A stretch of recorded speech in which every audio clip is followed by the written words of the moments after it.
You are live.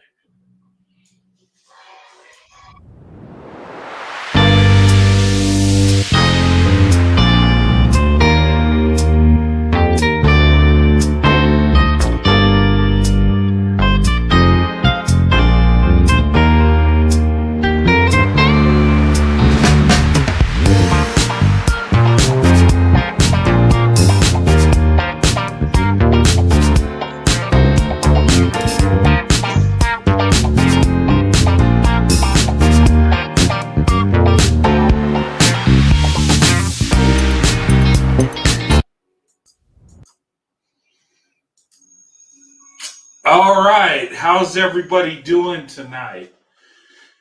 Okay, it's kind of a late one on a Friday night, but it's not too late. It's about 10:33 on the East Coast, Eastern Time.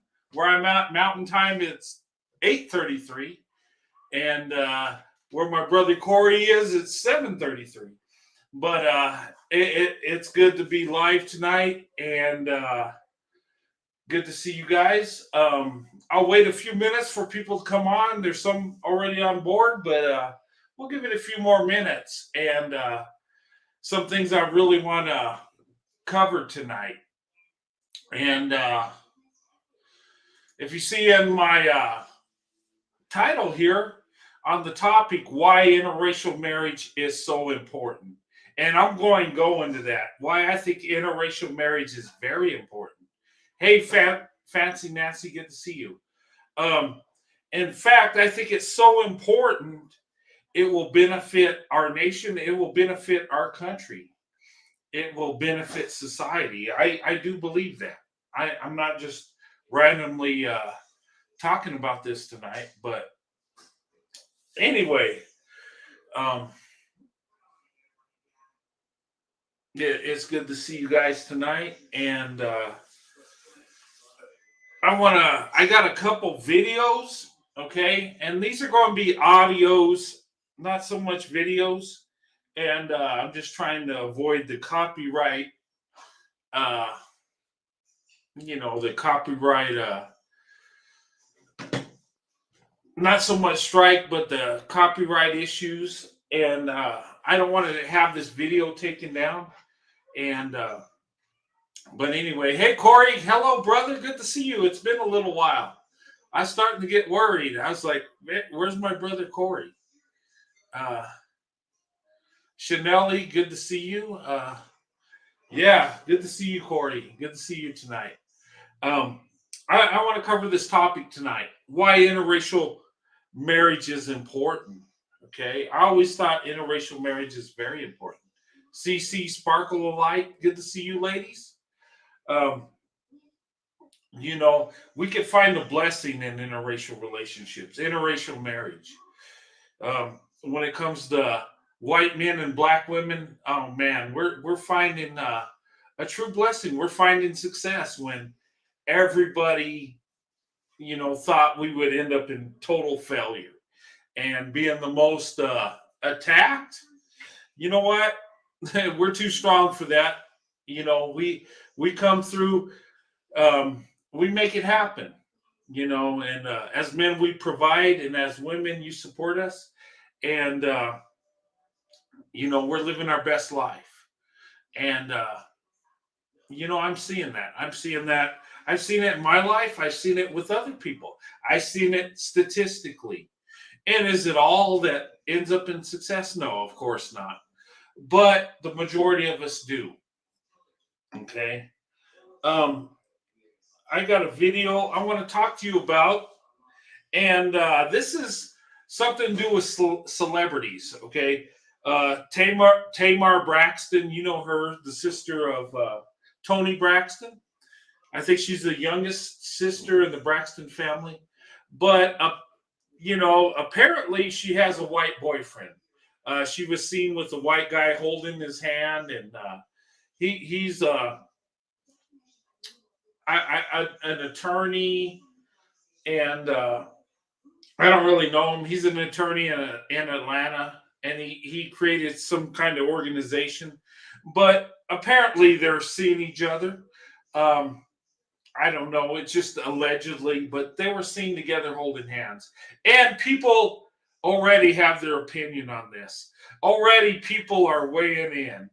And I know some people are triggered, some people are happy for it, some people don't really care. I think if they found true love, it's a beautiful thing. Honestly, celebrities don't affect us everyday people's lives. They don't. Um, this don't really affect me. But if they're truly in love, it's a good thing. And an interracial relationship, black women, white men, um, it could be successful. And a lot of black women that are celebrities, very popular, very successful, have married white men, black women that have, all the way from the 50s on, you know, when we talk about, Eartha Kitt, Diane Carroll, Diana Ross, Donna Summer, um, and I could look up some other names, but it's not an uncommon thing. It does happen. And I think you should be able to marry and be with whoever you want to be with. And that's every one of us have has that right. It's not just a civil right, it's a human right. If you love somebody and they love you, you should have the right to be with each other, regardless of the skin color, ethnicity, or um, nationality too. I mean, it shouldn't matter. Unfortunately, we got enough haters that want to stop that. And some people tell me, "Hey, why don't you not go in on these people? It's not worth it. Why don't you just talk about love?" And and I do want to talk about love. I do. Um, love conquers all. But there's times we got to stand up to people that attack our community, the interracial community. If I was to go in there and say that black people should not get married and go in on that, I would be taken off this channel. I would be investigated. I would, and righteously so, because it's not my place to say who should marry who. Okay, but when it comes to interracial relationships, interracial marriage, there's quite a few people that will go in on black women, white men, and say why they shouldn't be together, and say why they want to petition Loving versus Virginia, and go in on us and attack us, and say so many hateful things. But nobody stands up to that. If I was to do it the other way, I would be taken out in a heartbeat. But here's my thing: we're all people. We're not different races. We never were. Um, Race is a thing that man created to keep us separate from each other, that kept us segregated. That's all it is. We all are sons of Noah. We're all sons of Abraham. We all come from Adam and Eve. And you know what? We're the same race. Yes, um, Noah's three sons were considered the three races of men. You know, if you look at it biblically, you take Shem. He went to the east. The Arabs, the Far East, the Asians. The Arabs, the Jews. That was Shem, right? And if you look at Ham, he went to Africa and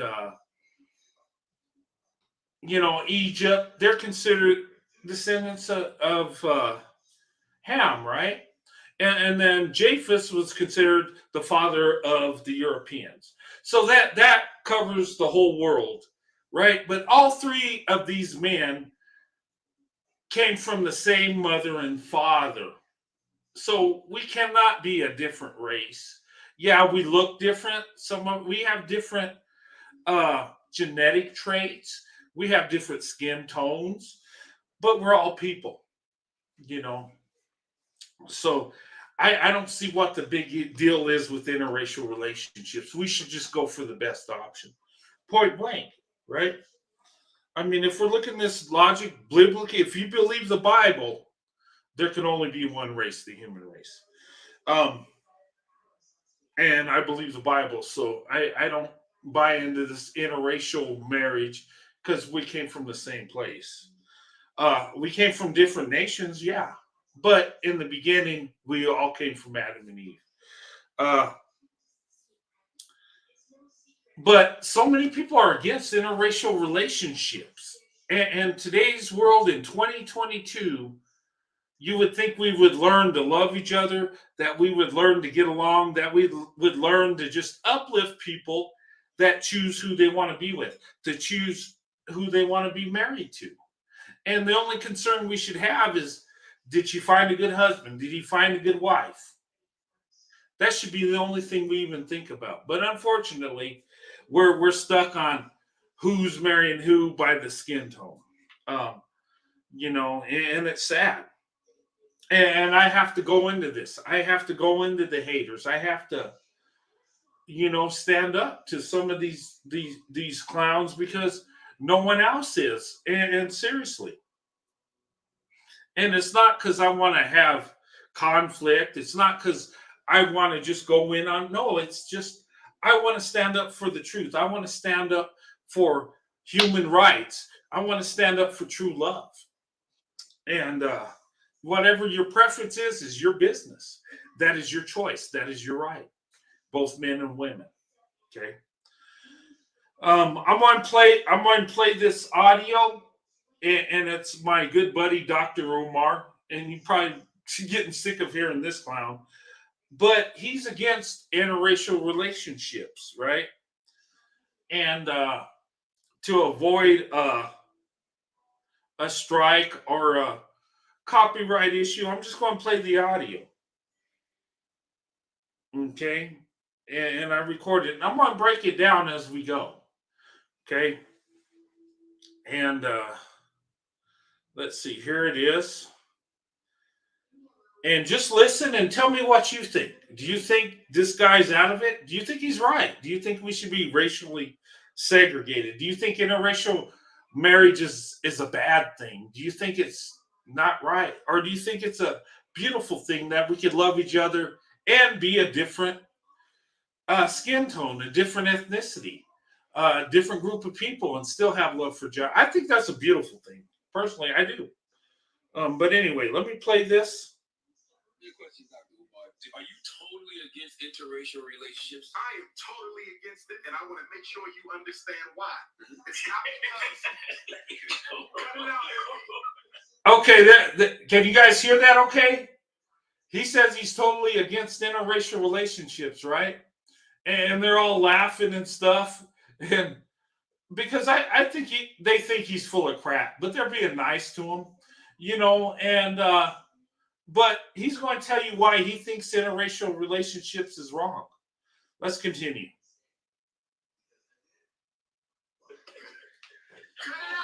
Don't do that, Envy. We have a name for it. Okay. The snow bunny crisis. Okay.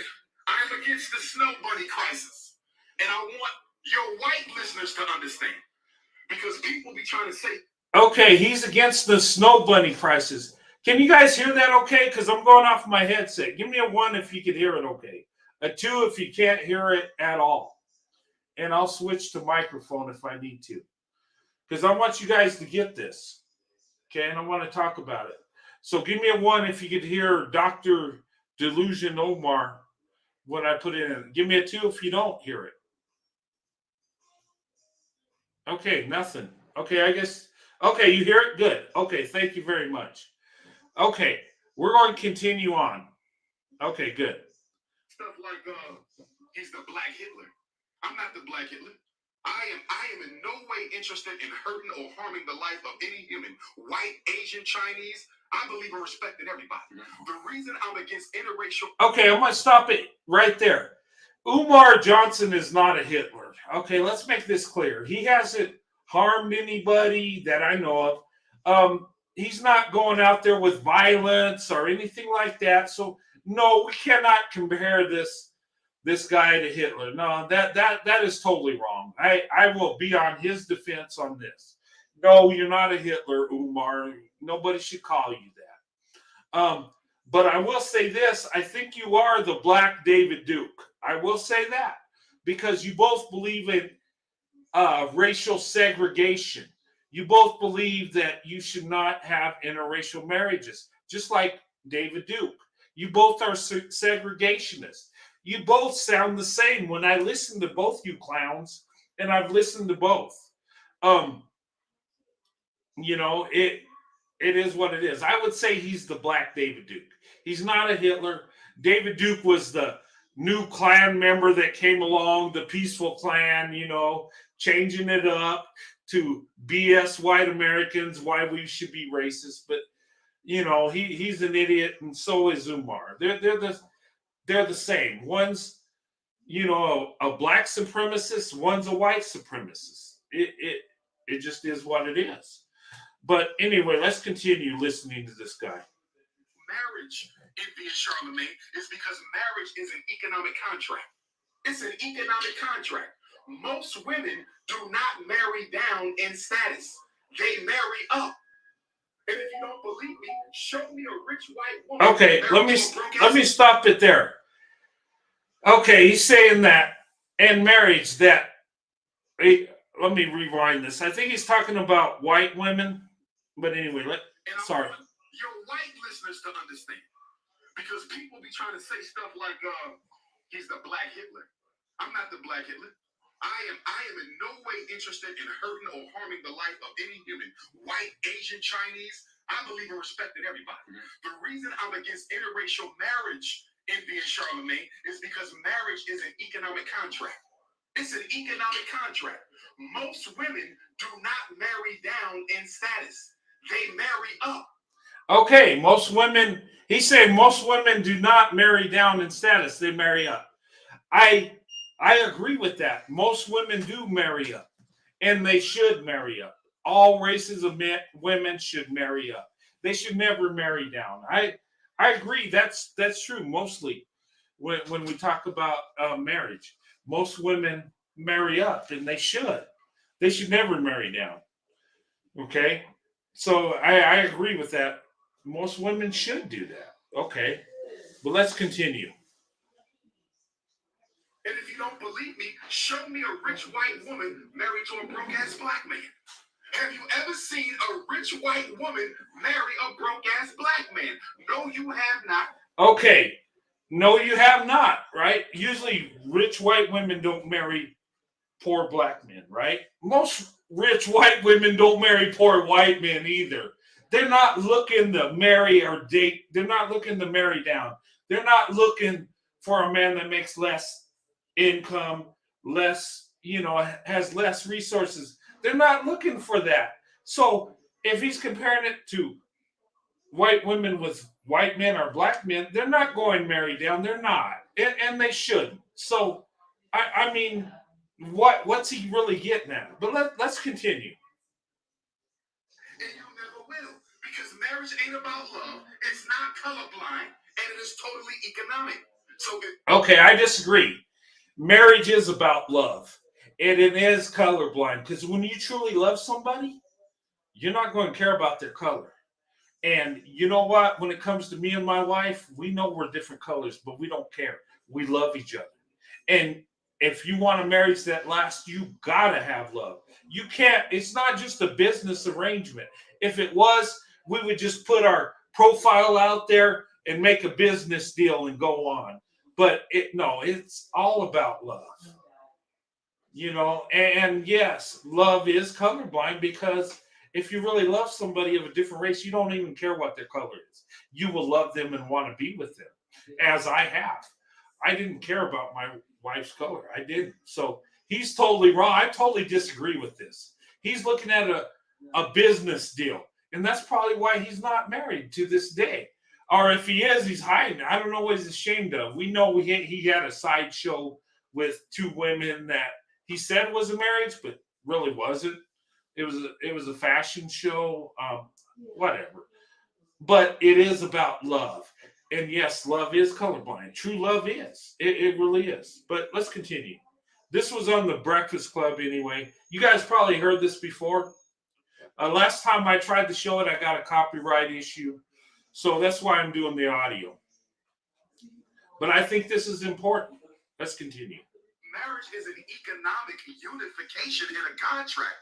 How can we, who don't have enough already, give so much to the white woman and to white people who have already taken too much when we got all these black women out here who will never get married? Only 1 out of every 4 black women in America will ever taste marriage. And half of them who taste marriage will be divorced within 5 years. If you want. Okay. What he's saying is true. Okay. And this is coming from the Dr. Delusional. He says 1 out of every 4 black women will get married. Statistically, is that true? Yeah. And why is that? I mean, why is that? You know, but what he says is true. And what he say, so many will get divorced. Okay, so something's going on wrong here. Something's not right. Okay? And he's putting it out there. I've said these stats myself. But let's see what else he says about this. Save the black family. If you want to save the black family, you have to protect it. And in order to protect it, you have to be against interracial marriage. You can't say, I love the black family, but I don't have a problem with interracial marriage. Interracial marriage is eliminating the black family because it is not providing our women with enough available and able black men to be there. Okay, do you believe that? He thinks interracial marriage is destroying the black family. That there's not enough able black men to get married because of interracial relationships. Do you believe that? Because here's the thing. Here's what I think. Men are going to pursue women they want to be with, regardless of color, regardless. They're going to go for what they want. And statistically, when we look into the black community, there are approximately 2 million more black women than black men, right? If you look at the stats, you look it up. That's what it is in America, right? It is what it is. So that's, if every man is marrying a woman 100%, guess what? 2 million are left alone.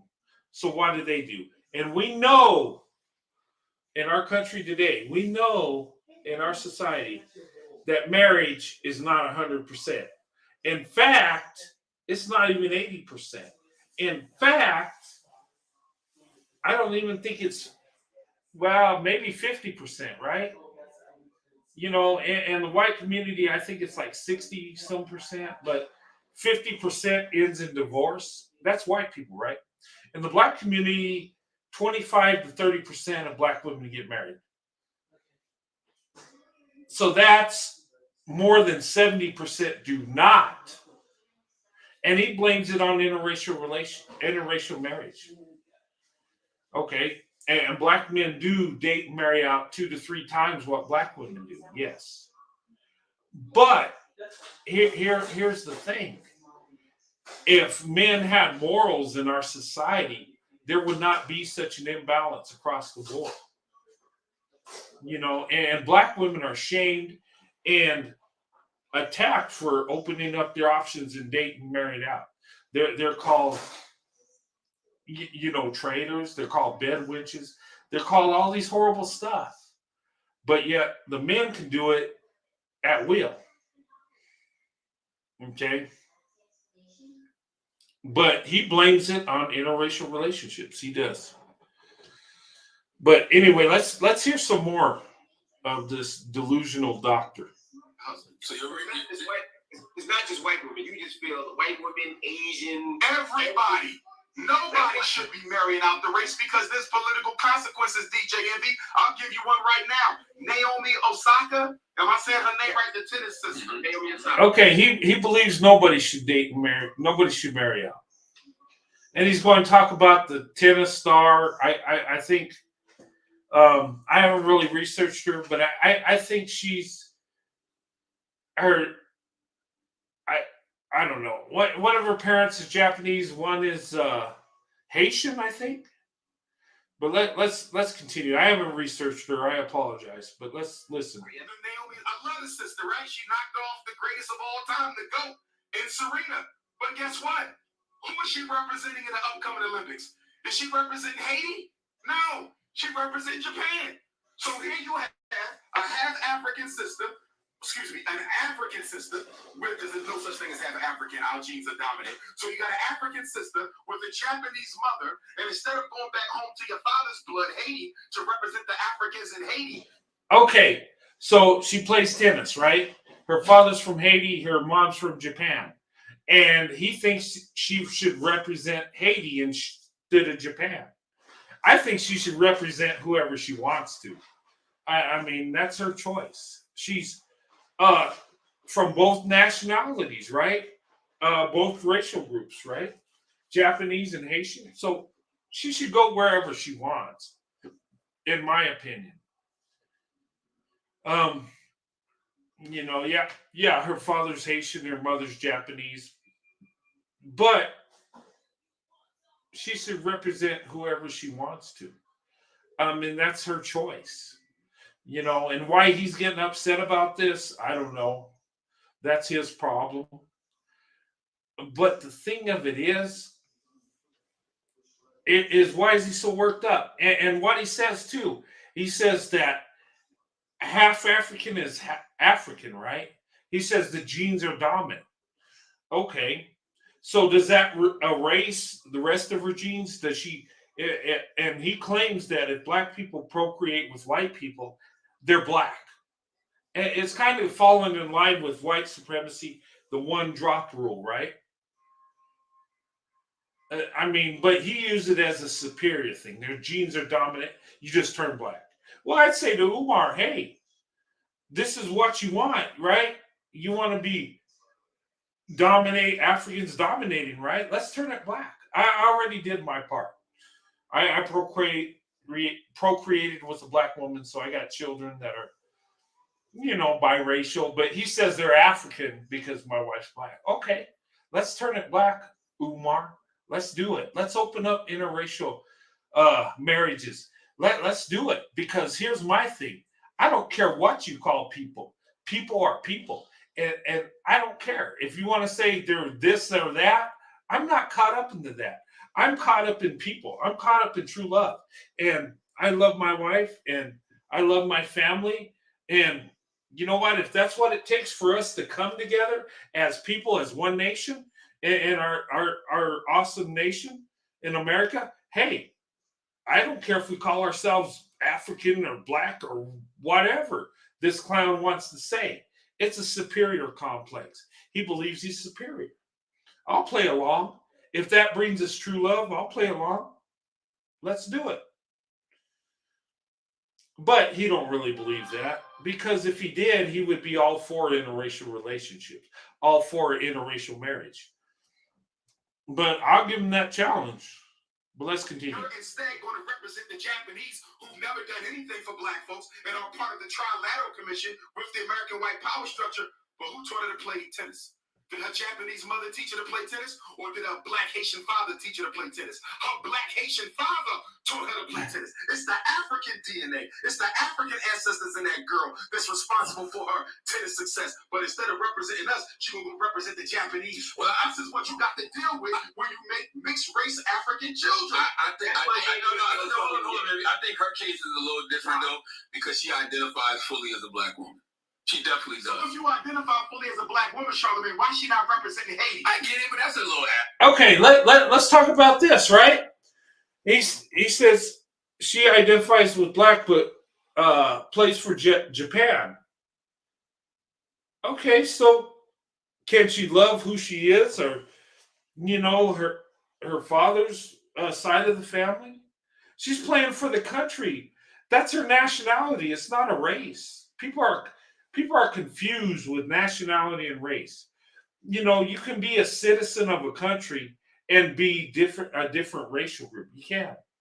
You can be black and be an American citizen. You can be black and be a Japanese citizen. You can, as long as they let you in, right? You can be an African citizen and be white.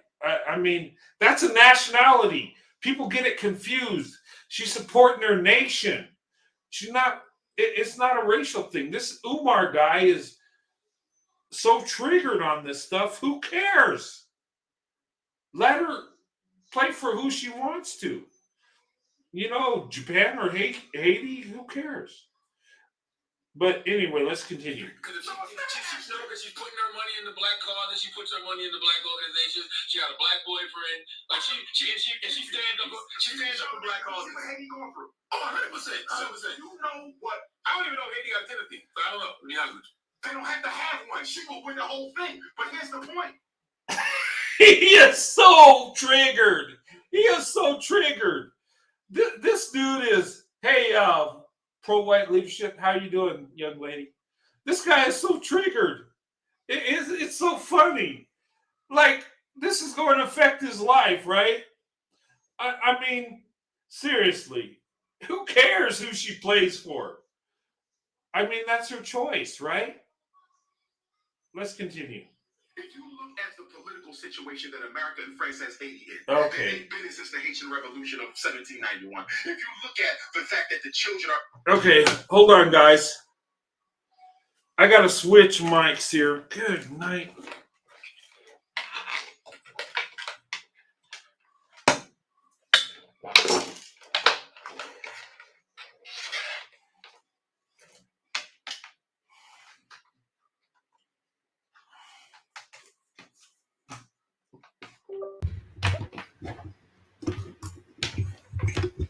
Okay. Sorry about that. I got to switch it up here. Okay. Can you hear me okay? Okay. I had to go to microphone cuz my headset just died. But seriously, he's getting triggered on who she's representing in the Olympics. Who cares?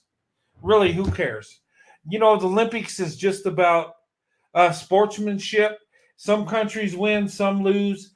I always root for America because that's my nation. That's who I belong to. But it's all in good sport, right? This guy's triggered because she don't represent Africa.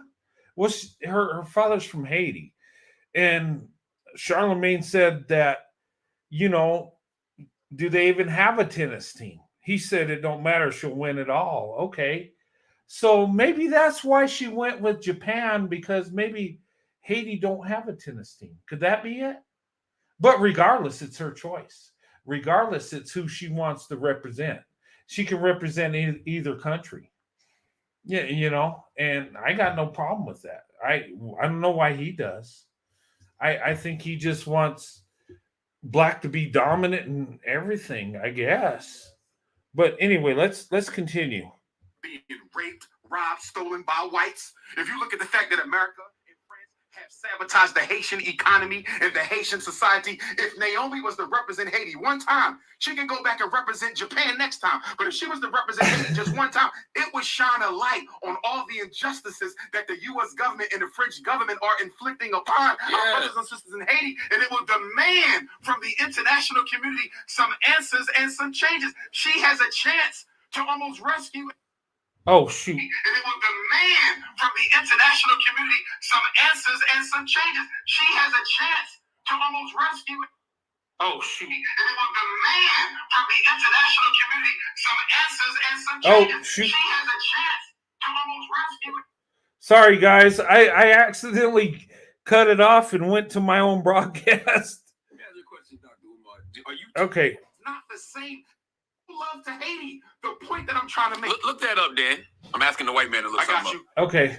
Oh, yeah, because I'm sure I'm pretty sure I've heard her speak out against that. But the point that I'm making is if she represented Haiti in the Olympics, here's what I'm saying, Charlemagne. You can't take a small, soft act of activism and try to use that to replace a major, significant act of activism. You understand? Saying, making one or two news bites during the context of a press conference is not the same as representing the Republic of Haiti on the... Okay, I'm going to get off this because I think we're going off topic here. I guess he thinks if you're black, you got to be black all the way. And if you're part of another group or other nationality, you cannot represent them. It has to be black. It has to be African. He's a Pan-African. So he believes black people are superior. He does. And if you're black and you don't represent black, you're wrong. And she's biracial, so she can go anywhere she wants, and she should be able to do that. Olympics is just a game, guys. Yeah, it brings nations together to compete in sports, and it's beautiful. It's nice, but really, what meaning does it have? And if she's part of both groups, she should be able to pick one. And I would say this too, when it comes to biracial kids, biracial children, they should be able to choose who they want to belong to or not belong to any of them.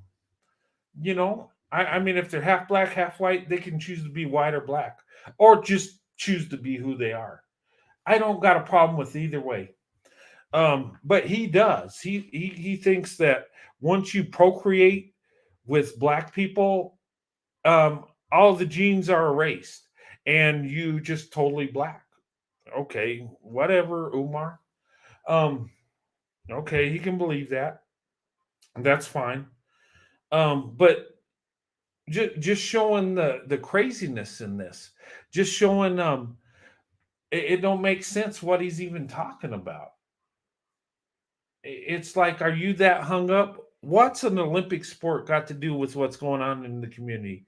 What's going on in our nation? There's more important things to worry about on whether a biracial woman represents Haiti or Japan. I mean, really, who cares? I don't. Really, I don't. If someone's American and French, sort of say, and they choose to represent France in the Olympics, I don't care. That's their choice. If they're both, if they got both, they can choose who they want, and we should support that. We should not have a problem with that. And there's more important things in this world to worry about that. But this guy's so off rocker. He wants, he wants black superiority regardless. And I'm like, people are people, and we should be treated as people. We should love each other as people. Not one is better than the other. No, not one. Whether you're black or white, you're not better than the other. One is not superior. We got racial supremacists on both sides, and what are we doing? Where's the love? What are we really doing? But anyway, I mean, that's enough of him. He's totally against interracial relationships. That's why I go in on him, because he's attacking my community. He's attacking me, my wife, my children, other people that are in interracial relationships, other black women, white men, and black men with white women. He's attacking them too, and they're part of our interracial community, right?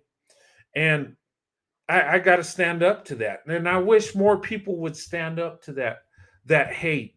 I wish more people would stand up to racial superiority, whether it's black or white, because in our nation, the only way we can heal, the only way we can move forward is to love one another. Okay, I'm just, but anyway, there's another video out there, and you guys have heard this, right? You guys have heard people talk about this, and and in a racial relationship, apparently, Tamar Braxton, the sister of Tony Braxton, I think she's the youngest sister, right? Yeah, she's the youngest sister of the Braxtons. Well, apparently she has a white boyfriend, right? And people are already weighing in on this. Why anybody should care is beyond me. I mean, she's free to date and be with who she wants to. I mean, really. But there's people that have opinions on this. There's people that want to talk about this. Tamar Braxton had social media in a total. And anyway, I mean, being a celebrity, you're going to get people in your business anyway. You're going to get people that, regardless of what it is. But being an interracial relationship, oh yeah, there's going to be a lot of people with their opinions.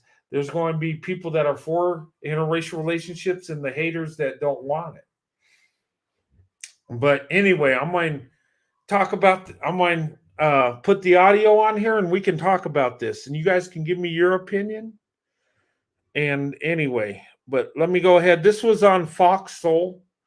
I'm not going to put it up here in the video. I don't want to get copyright issues on this. But so I'm just going to do the audio. Okay. But anyway, let's hear this. You guys have probably seen it. If you haven't, hey, check it out. But anyway, let me go ahead and play this. Tamar Braxton had social media in a total frenzy after a video was posted of her making an appearance at a birthday party in Atlanta with her alleged new boo, Junior. Now, Junior, aka Jeremy Robinson, is an Atlanta-based personal injury and criminal defense attorney and the co-founder of the JR Law Group. Well, Lil Duval saw the video. Okay, he's an attorney. He's in Atlanta, a criminal defense attorney, and he's, the co-founder of I think it's JR Law Group or whatever. But he's a big guy. He's a lawyer. And of course, she's a celebrity. She's done videos and music and stuff. So people are talking about this because they were at a birthday party where they were holding hands, and people are already talking about this. And on Tamar Jr. and he commented, "But y'all, but let us get a white woman. Y'all gonna snap." Are you guys happy for Tamar? And what are your comments? What are your thoughts on Lil Duval's comments? And is there Okay, I want to stop it there. Do you guys believe, that there's a double standard in interracial dating and marriage when it comes to black women, white men, or than it does to black men and white women? Do you think there's a double standard? She's kind of saying that, right? You see a black woman get a white man and you lose your mind. But anyway, what do you think? Let me keep playing it. There a double standard when it comes to black women dating white men? Al, let's get into it with you first. Oh yeah, I mean, first of all, if this is in fact true, because neither one of them have confirmed that they're dating, but if it is in fact true, congratulations, Tamar. Anything that makes you happy, I'm all here for it. Okay, good job. Yeah, hey, if they're happy, be happy for them. Why show hate? Hey, it's their life, right? If they're happy, be happy. Congratulations, Tamar, and your alleged boyfriend. We don't know. You were just seen holding hands. Okay, let's continue. But let me tell you something. Some of the most successful black women in entertainment, whether it's television, sports, fashion, music, or film, date white men. And you don't see the backlash. You don't see the backlash with the Halle Berrys, the Kerry Washingtons, the Whoopi Goldbergs, the Lonnie Loves, the Serena and Venus Williams, the Zoe Kravitz, the Garcelle Bouveau, Naomi Campbell, or Eve, or even Paula Patton. Okay, I'm going to call BS on what this guy's saying. Yes, there is backlash when these women marry white men or have relationships with white men. Yes, there is backlash. Okay, no, there ain't a double. No, look, I've seen people go in on Eve because she married her billionaire white husband. I've seen people, go in on other black women that have white husbands. Yes, they do. There are people that hate it. Don't tell me that they get a free pass because the black woman gets with a white man, celebrities. That is a bunch of BS. Like really, seriously. It's the other way around, I believe. I think when black men get with white women, nobody cares. Us as white men, we don't care. In fact, we embrace it. In fact, we try to show black men that we're okay with it, that we love it, because we want, and I'm going to be honest, we want to, show that we support, and we want you to be part of us. Really, a lot of us white guys are like that. Seriously. I've never been angry at a black man getting with a white woman. Not at all. In fact, that's their right to do so, right? Just like it is as a white man to get with a black woman.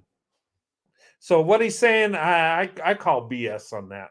Seriously. Whatever, dude. Say what you want, but let's continue. All of these super successful black women have abandoned the black male and are now dating or married to the white man. Tell me, Claudia, why there is a double standard. Okay, do you believe that? That these successful black women have abandoned black men because they became successful. Do you believe that? Let's look at Serena Williams, right? She's dated all kinds of black men over and over. I think her white husband's the only white man she dated, if I'm not mistaken. Maybe I'm wrong, but she's dated plenty of black men, and none of them have wifed her up. None of them have married her. This white man married her. Seriously. A lot of these black women have tried to get with black men, and they just didn't want to marry them for whatever reason. I don't know. That's not always the case, but a lot of times that is the case. So how it are these black women, just casting black men aside and going for the white men? In most cases, it's because that's where they found love. Because a lot of times in their own community, the men ain't coming for them. They're not marrying them. Serena Williams dated all kinds of black men. Seriously. Not one of them wifed her up. This white man did. So come on, let's cut the crap. Let's look at it like it really is. Seriously. All right, continue, guy. Sorry. Because when we see a successful black man out here, when we covered the NBA draft and we saw all those young millionaires with their girlfriends and even some of them with their babies, most of them were white females, we didn't have a lot of positive things to say. Well, since you asked me, I'll answer what I hear from my friends. Okay, do you think that's true? When we see these athletes, these black men with white women, is it that there's such a negative impact? Is it that people are showing hate? I mean, from a white man's perspective, we don't even pay attention. We don't even care. I mean, seriously, I don't.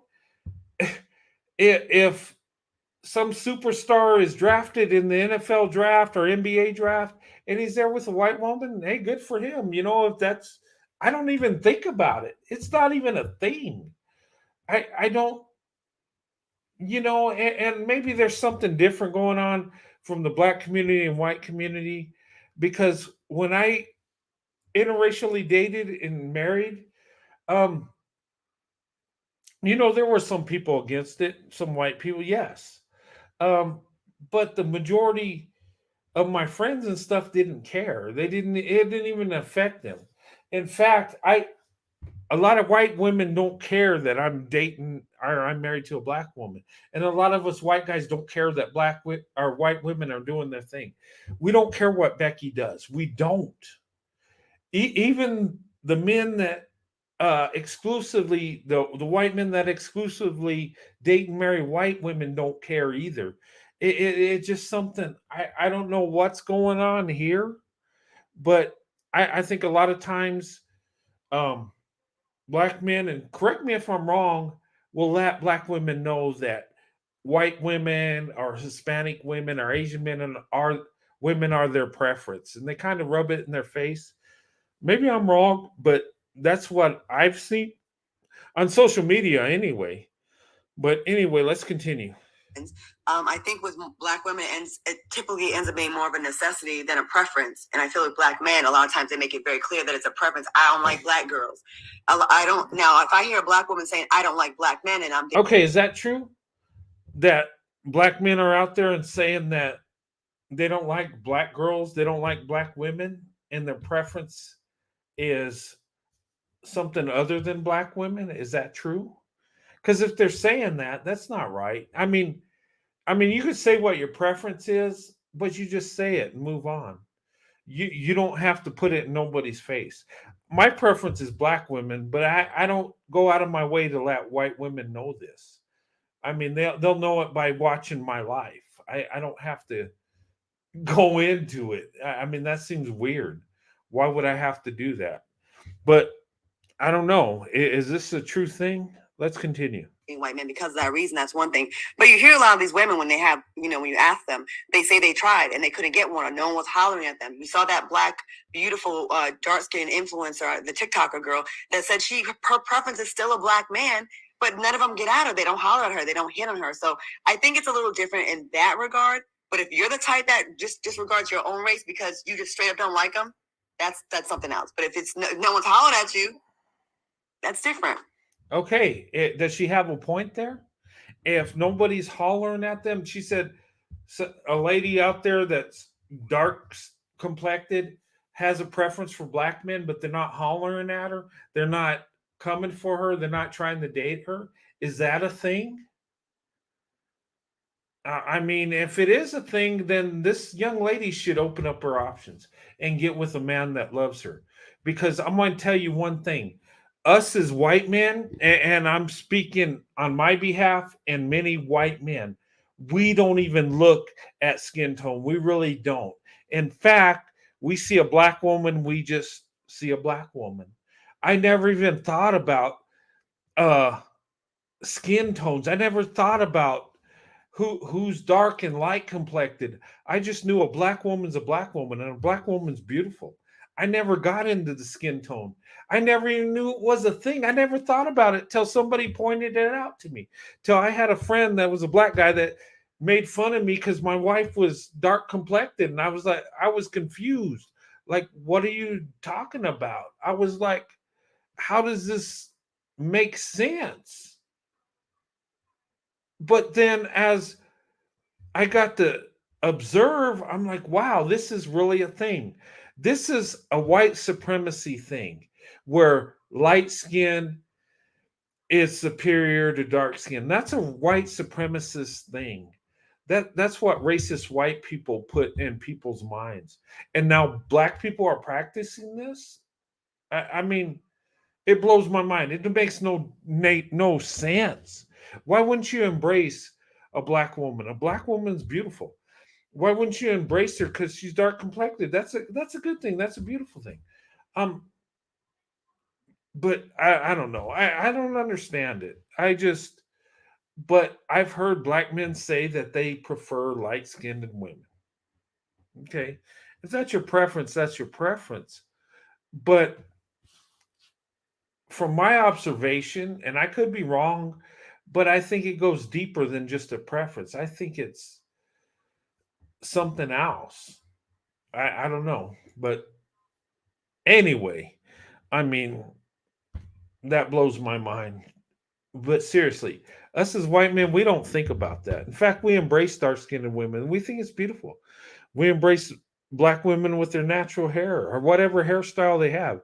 I've never seen white men that are date and married to black women complain about a weave or, natural hair or any type of hair. I mean, we always found it beautiful. I always thought black women always had the most beautiful hair. They do.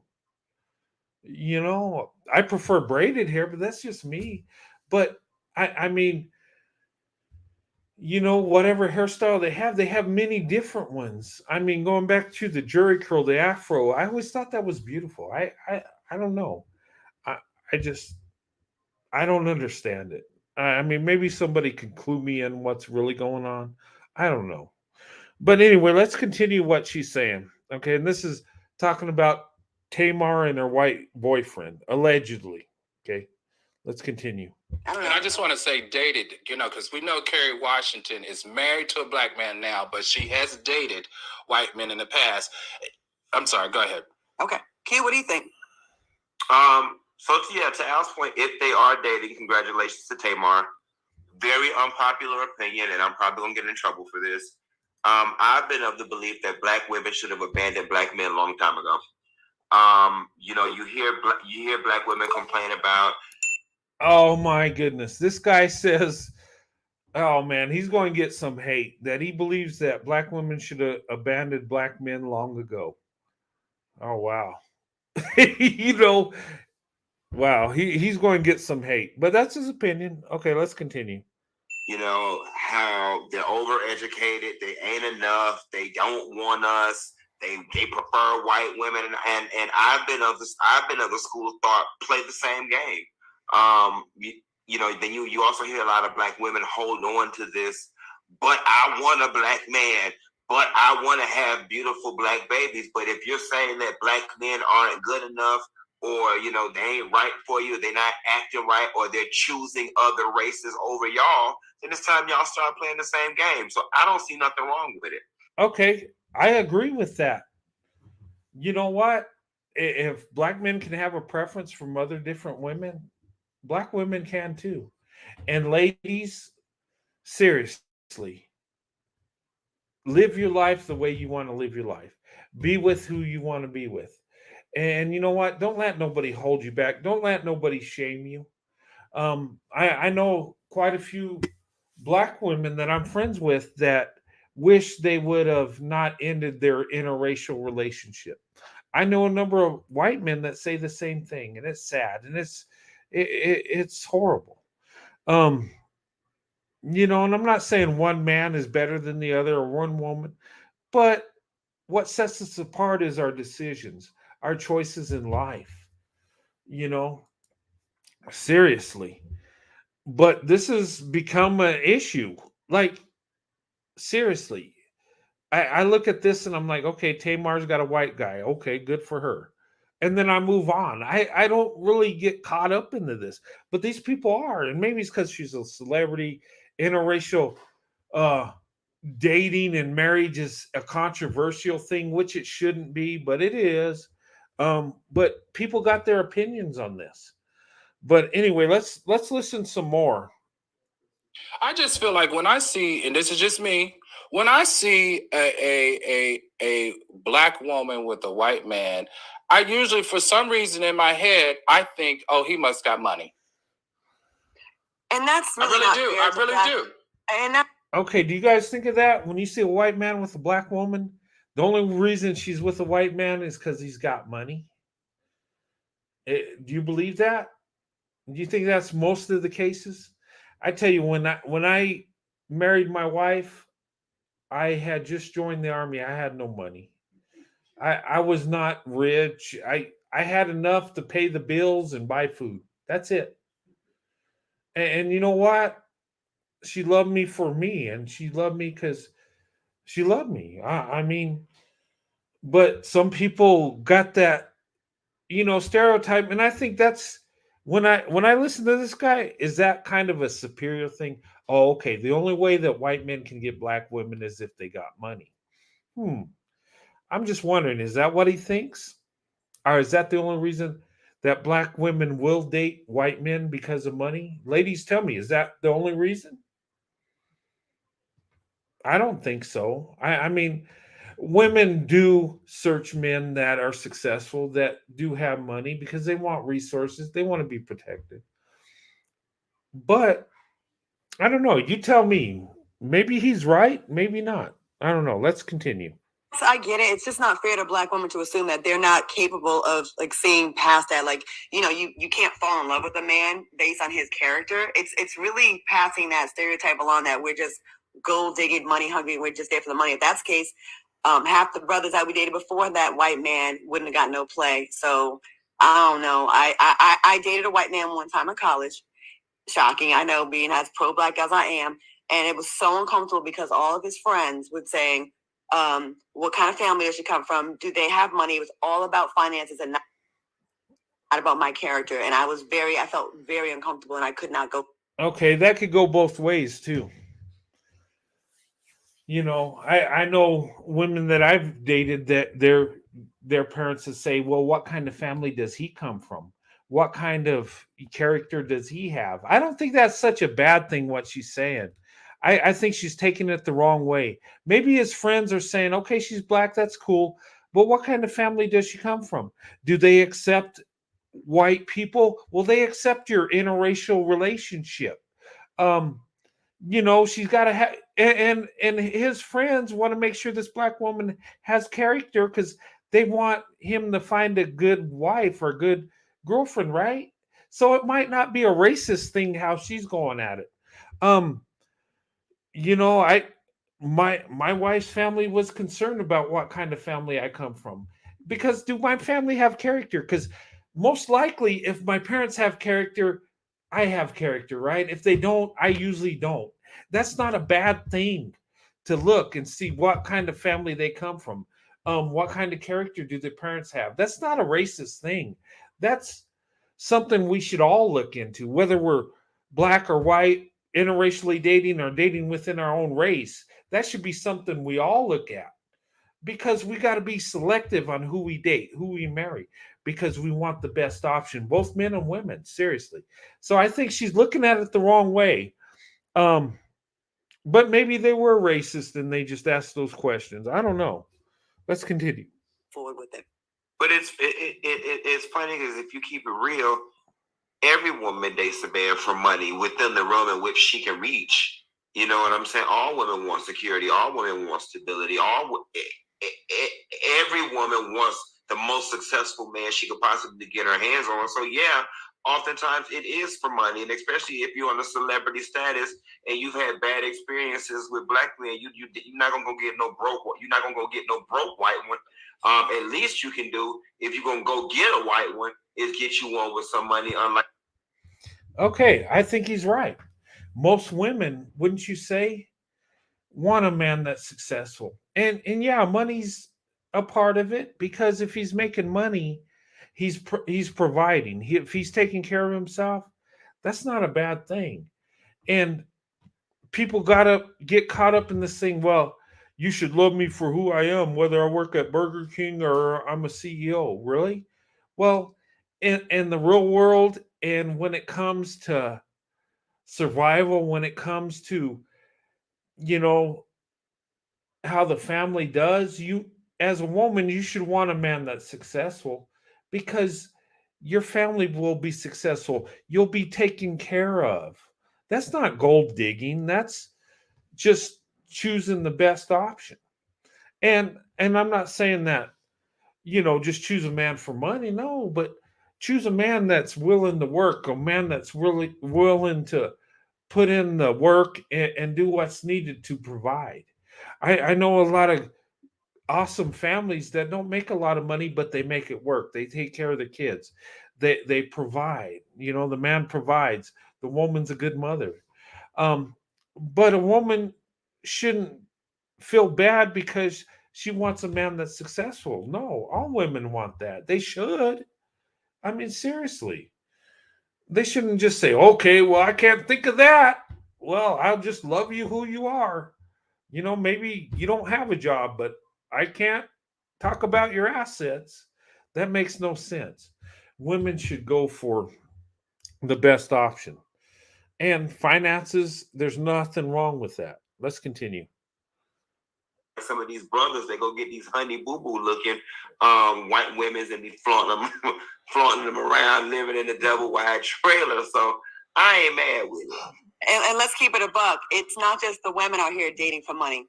There's a whole bunch of men that are doing the same damn thing. Actually, I see a Yeah, and you know what? That's growing fast. There's a lot of men looking for women to take care of them, looking for women that got money and resources. There are a lot of men doing this. Yeah, she is so right when it comes to this. I mean, seriously.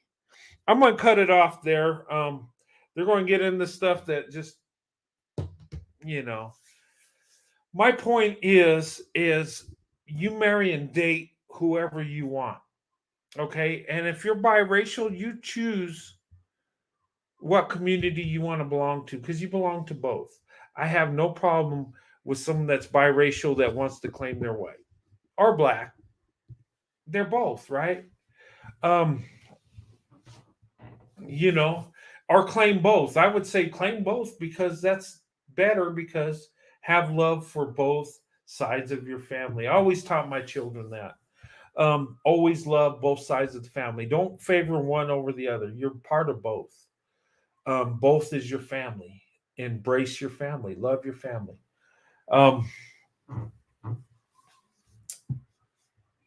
But anyway, interracial relationships is very important. And in fact, I think it's something that can make our society a better place. I think integration, we didn't go far enough. I think we should go to not just living together, but building families together.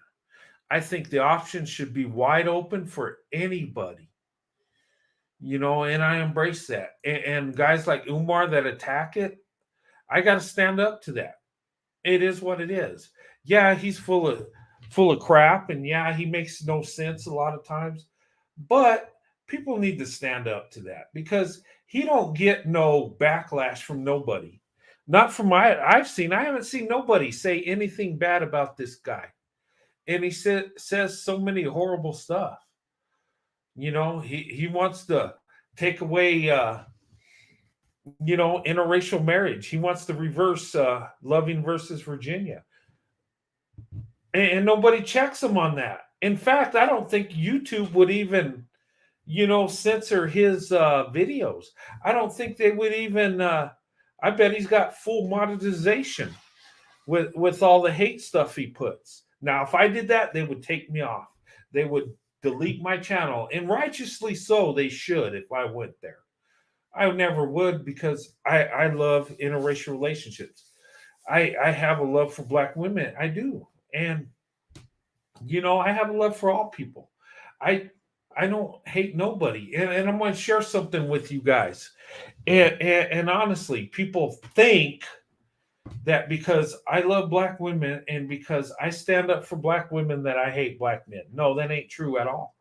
In fact, when I started my channel, this is the vision I had. This is the dream I had. I had a dream that I would talk about interracial relationships and it would be a beautiful thing. And I would have Black men come in and talk about their Beckys and how beautiful their relationship is and how we could come together as brothers and show that we love each other regardless of the color of our skin, regardless of where we came from, regardless of how we look. I had a dream about that, but it was destroyed because I've had so many Black men show me hate, come in, dox me, go in and say so many horrible things about me and my wife and my family. And I know not all are like that, but I've had so many negative things. This dream I had never happened. And will it ever happen? Because in a perfect world, we would date and marry whoever we want. We would do it. We would be happy. We would be successful. We'd be one nation. We would prosper. We would be successful together instead of being divided and hate and past history. We would move forward. But no, that can't happen because of the haters. Because of, and you know what? I've tried to bring Black men on there, and I've gotten, I've lost subscribers because I tried to hear out Black men. I had a hater come on, and I let him speak, and I tried to see where he's coming from, and I tried to understand, and I tried. But he did me wrong, and the women were hurt, and they left my channel, and righteously so. They should have. And this is a cross I have to bear because I was wrong. And you know what? But I had a dream. I had a dream we'd come together as brothers. And I tell you, I have no hate for nobody. I have total love. And when Umar Johnson said the snow bunny thing's a crisis, I don't think so. No. If these men are going for these women because they love them, it's a beautiful thing. If they're going for them for lust, it's wrong. If they're going for them for a fetishization, it's wrong. But I cannot fulfill my dream because of so much hate, because of the Umars out there, that are preaching hate, that are preaching us being divided, that want to go back to segregation. I cannot have my dream. And that's my dream, guys.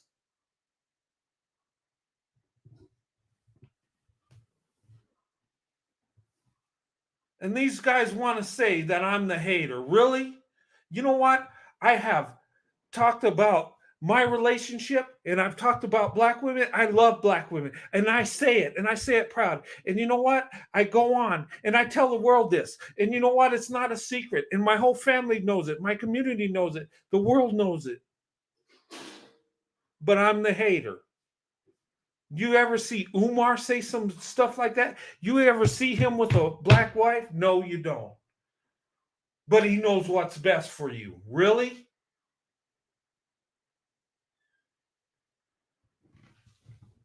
Oh, but we got to worry about how our kids look like. They got to look like us. Really? The original man did not look like any of us.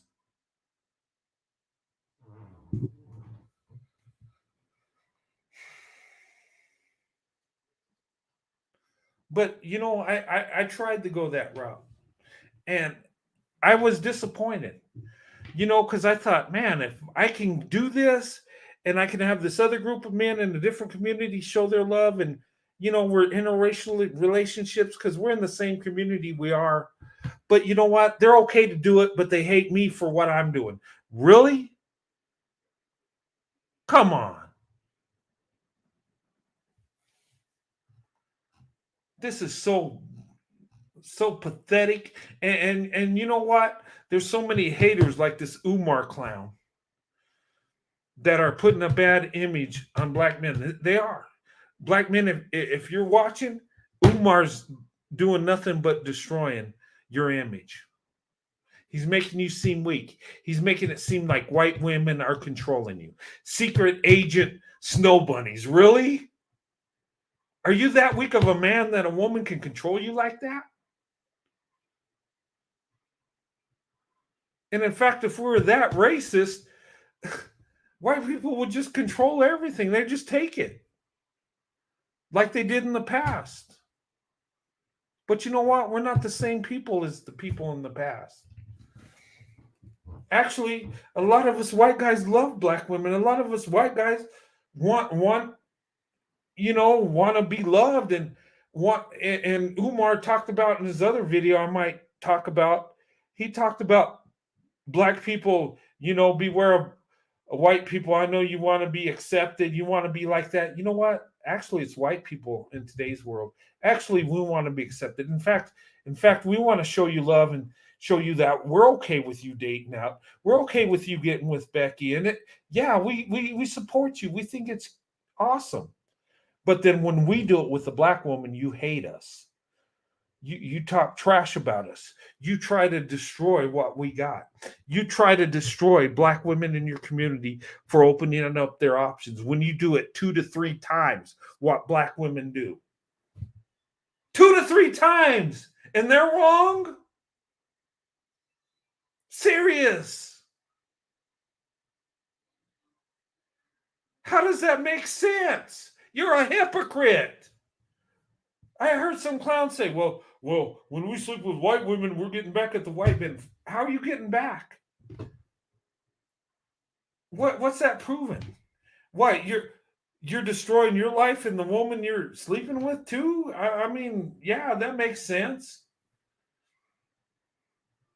But at times I have to go there with this stuff. I know a lot of you ladies say, hey, be positive, show love. Don't go in, don't talk about these men. Don't go into there.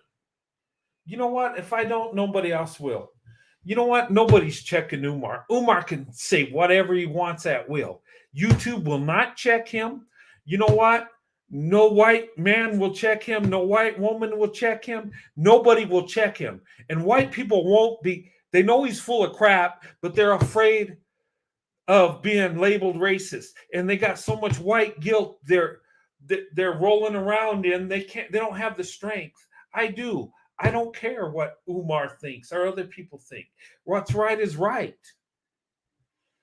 You know, trying to overturn the Loving versus Virginia law is wrong. Taking away a person's human right to date and marry who they want, both men and women, is wrong. It's evil. It should be stopped. This man needs to be stopped. He does. He's just destroying. He's not uplifting the black community. All he talks about is slavery and past sin. And yeah, that's a problem. Yes, it was evil. I get it. But come on, man. Show the men in your community how to be men, how to love black women, how to marry them. That's what should be focused on. And I said in my last video, speaking to black men, and I'm speaking to black men, wake up, marry the women in your community. You'll be blessed from God if you do. Love them. Take care of your family. You can do it. White supremacy can't stop you from that. Nothing can. But to sit back and just pump and dump and just have children out of wedlock is not going to help you. And that's the truth. People are going to hate me for saying this, but the truth is the truth. And they'll say, well, white people do it too. Yes, they do. White men do. And I don't, I have the same problem with white men that do it. It's wrong. Us as men need to provide. We need to take care of the women. That's what we do. We protect women, whether they love us or hate us or date out. We protect women. And unfortunately, weak beta males only protect women that do what they want. The alpha protects all women.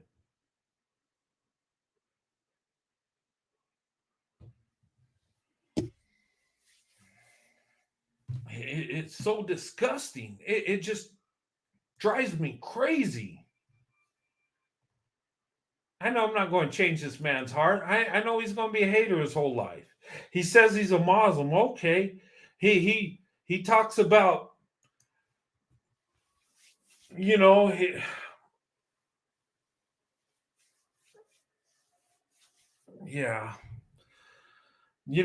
talks about he's a Muslim, right? Maybe he should take the path that Malcolm X did. Take your pilgrimage to Mecca.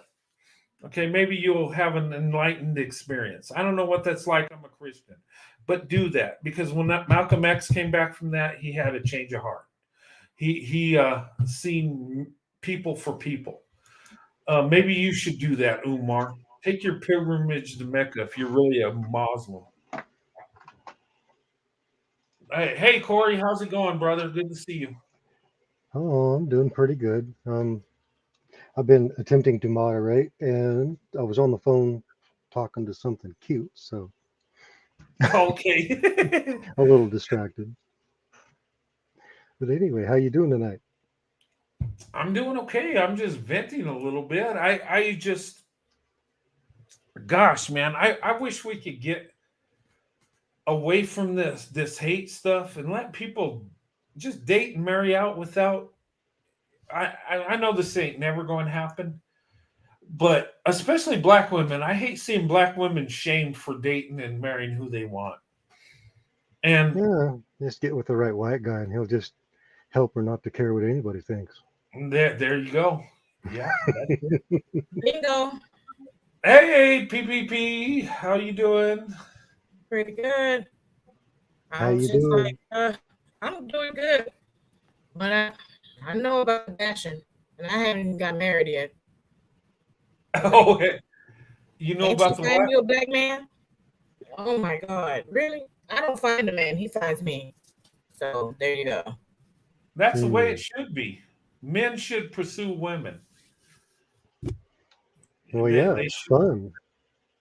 It is. It makes you feel like a man. You know what? When you pursue a woman, you're going to get rejected because some women ain't into you, and that's life. But when you find the one that's into you, it's like, oh man, it's like, the greatest feeling. It really is, and that's what we're supposed to do. And women, I believe women feel good when men pursue them. When they do it with love and respect, of course, not in a sexual way, but doing it the right way. I think women feel pretty good about that. They feel that, Well, they feel, beautiful. They feel like there's value. And, us as men, when we're accepted by women, we feel like we have value too. And it's a beautiful thing. Well, what a lot of men don't understand is when you approach a woman, that is the first interview you have to show how you will protect her by how you treat her. Yes. That is it. And ladies, when a man approaches you, listen to him, see what he says, and how he reacts, because that's an interview. How is he going to treat you if you're in a marriage? And that should be the goal of all of us as men and women, in my opinion, is to get married, to have a family. Some people will disagree with me in the modern world and say, well, I'm not meant to be married, I'm not going to. Well, that's their choice. Yeah, that's But their life. yeah, but at least be honest with the women so they don't have to waste their time on you. that want to get married. Please and thank you. Please and thank you. Yes. Yeah. I didn't get that. What'd she say? What's that, PPP? Oh, I said please and thank you. At least tell her, let her know. Be upfront. Yeah. Oh, yeah. Yeah, most definitely. Yeah. And you know what? There are guys out there that just want, the sexual thing, that just want to date. They don't want to get married. And the ones that are honest about it and tell women, I at least have respect, because at least you're letting her know. But most men will not say that. They'll lie and say, "Oh yeah, I want a relationship, I want a marriage and kids," and then they go to bed with this woman, and then they bounce. That's mostly what's going on. Yeah, it's just to get access. Yeah, they'll lie to get access. Exactly. Mm-hmm. Yeah, but I've been talking about this Umar guy, and when he started talking about, and I laugh because nothing's going to come of it. But I felt I had to say something when he said he wanted to put out a petition to reverse Loving versus Virginia, to make interracial marriage illegal, to keep black men in the black community. I was like, really? That's not his choice to make. It's that's not. not going to happen. It's not. It's not. And it isn't his choice. That is a human right that people have to marry and be with whoever they want. That's not something you can just take away because you believe in segregation. Because he can believe that if he wants to. That's his right to believe that, but you cannot manipulate the law to fit your agenda. And Well, you are talking about Umar, so him making that statement, it's no surprise to anybody that he's saying it. But you just look at it and just start laughing. It's like, yeah, we could see you talking like that. yeah, it's my constitutional right to live anywhere I want to. Yeah. Yeah, to me, that is the most racist statement for him to say that, because he's literally talking as if the statement itself says ownership. Yeah. And I don't know about you, but we're not supposed to own anybody regardless. This black man is literally saying that he wants to pass a law that gives him ownership. It's like, whoa, buddy, you know what you sound like. Yeah, exactly.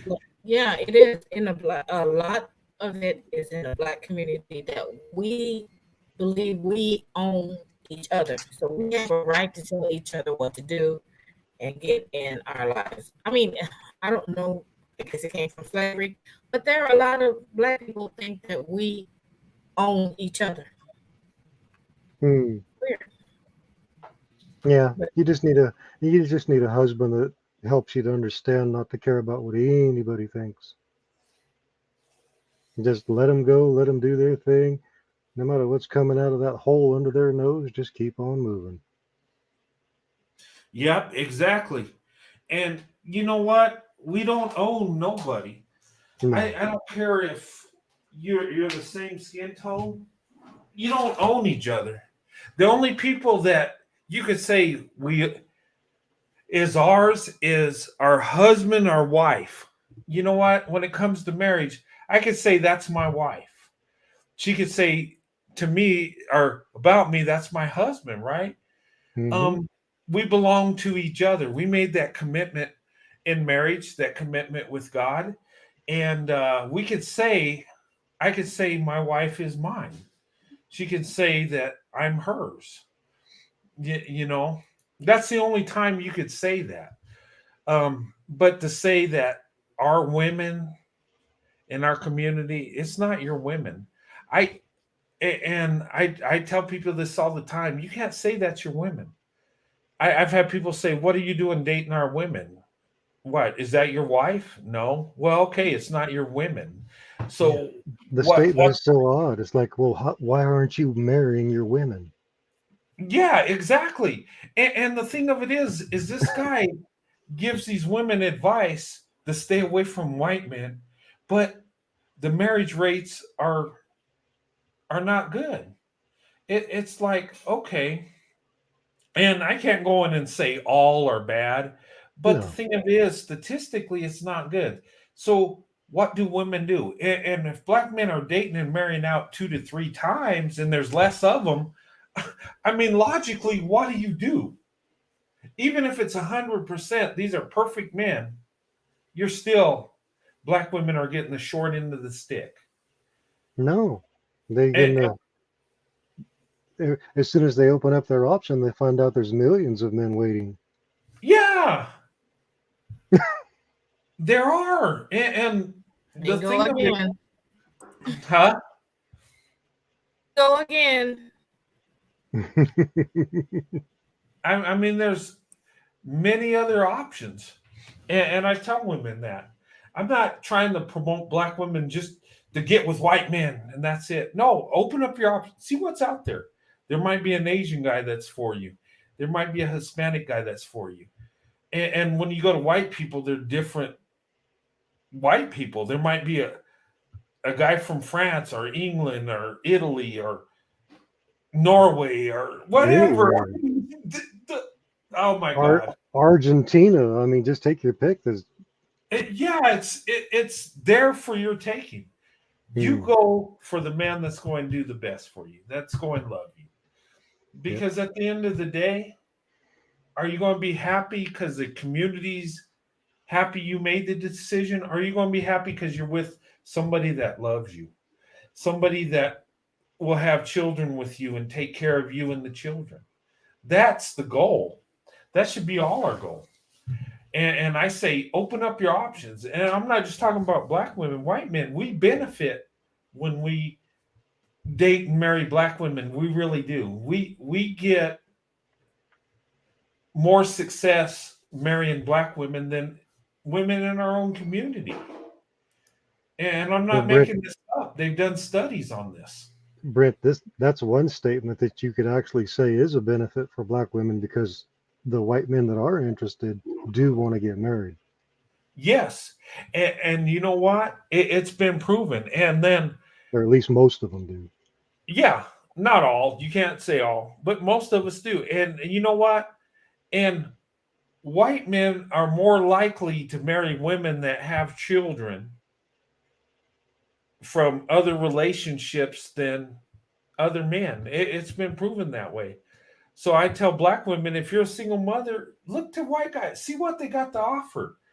I mean, seriously, you know, I mean, the options are open. Just because, and I tell women will tell me, well, I'm a single mother and I got this. Well, that don't close the door. You still have options. You still have value, and that man might just love you and the children you have. So, I mean, don't ever say never. I mean, but you know, people have told these women, and I seen this. Oh, white leadership popped off, but um, I've seen this where I've seen men tell black women that you have no value because you have a child, and tell men they're simps for having a relationship with a woman that has a child. You know, and Any man that tries to make fun of me or devalue me for my decisions, he's wasting his breath. yeah, right. Like, Well, they what only have power if you let them have it. are we 8 years old on the playground? You think that's going to bother me? Well, Yeah. imagine a black woman with no children getting told that she has no value because obviously no man wants to get with her because she doesn't have children. That's how it looks. Yeah, and that's stupid because women have value. And I've known people that are married, women that have children, have great marriages. You know, and You but know, we're go ahead. only somebody that doesn't understand the Bible, that doesn't understand how God views his daughters, can actually come out and say that women don't have value. I mean, it's broken down all. How many women were used to save the entire nation of the Hebrews? I mean, really, one woman was the beginning of it all, Sarah. Yeah, I mean, you think about it. When you take away the matriarch of the family, which is a recent thing for, Brent. I know this is kind of close to home, but the the area, the hole that she leaves when she's gone, I mean, nobody can step into that. That was her job alone. yeah, true. Because you can't copy somebody else. I mean, hopefully nobody tries. You just be the best you can be, and but I've lost all my grandparents. I shudder to think about what's coming next, but Y'all are saying so much, Jesse and Kate. I might be pronouncing it wrong, but Miss Reyes, yes, because that's what I am being told at my age that I must not have any value because I've never been married. Did nobody want to marry me, or I don't have any children, so something must be wrong with her because she don't have any children and she never been married. No one ever said that, oh, maybe she was getting her education and focusing on her career. It was never none of that. It was like something must be wrong with her. She got to be crazy. You know yeah, but what? that's a 1950s mindset, though. And But this is coming from within the church. Oh, well, you know how they say that sheep bite? yeah, they do. Hey, Sheep bite.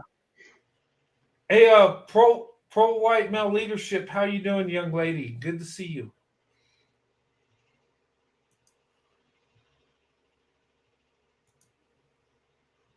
Hello, Hello. caller. Are you there? Caller, are you there? Hey, pro white leadership. How you doing, young lady? Good to see. What How happened? come the ladies are so? It sounds like they're in Star Wars or something. I don't know. There's How does something. it, Mike, how does it sound now? I mean, okay. It sounds good. Go ahead. Go ahead, pro white leadership. I don't know. Do I have a delay? Maybe that's what's going on. It sounded like she was breaking up. And I don't know if it's like raining in her area or um sometimes it could just be the I internet don't. itself. Yeah, I don't know. I've been having real weird weather. In fact, part of my live tonight has been low quality because the internet's something's going on. She's having technical issues. That's what's going on. Got Well, it. there's a quite a few bit of storm activity coming down over the Yeah. Cascades and the Rockies, headed toward the Midwest. Oh, okay. Yeah, there's flash floods. You know, that static of the hot, cold, and it messes with you guys out there. I know it messes with us when we get that kind of It weather. does. Yeah, when stuff comes off the Rocky Mountains, we get hammered. And Well, it it's might hot and not even cold. yeah. Her technical issues might not have to do with what she's doing. It might be on my end. I don't You know. know, you're clear for me. Am I clear? It's not fuzzy, but am I still sounding so far away? I didn't What's catch that? that. Oh, hold on. It sounds like a Star Wars character. It's kind of mechanical. Yeah, it does, huh? Oh, It maybe does? not. Yes, Yeah, a it little does. bit.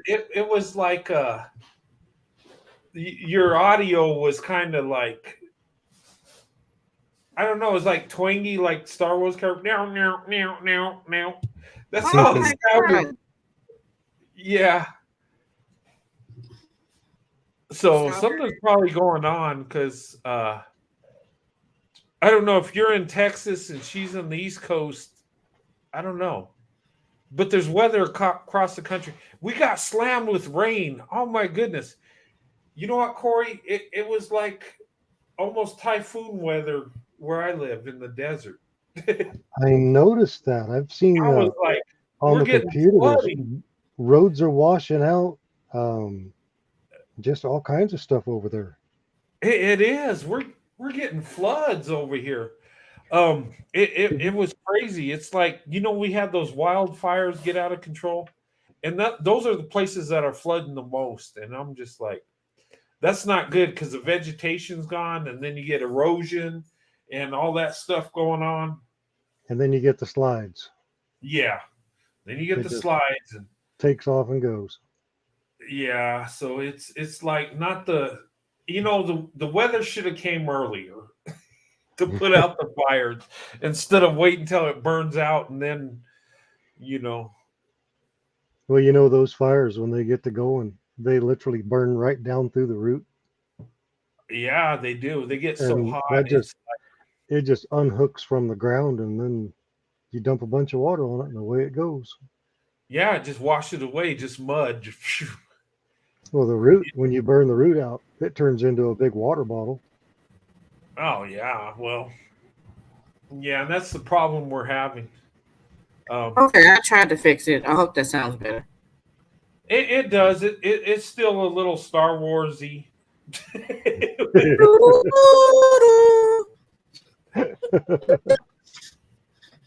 E.T. phone home. Yeah, but anyway, I just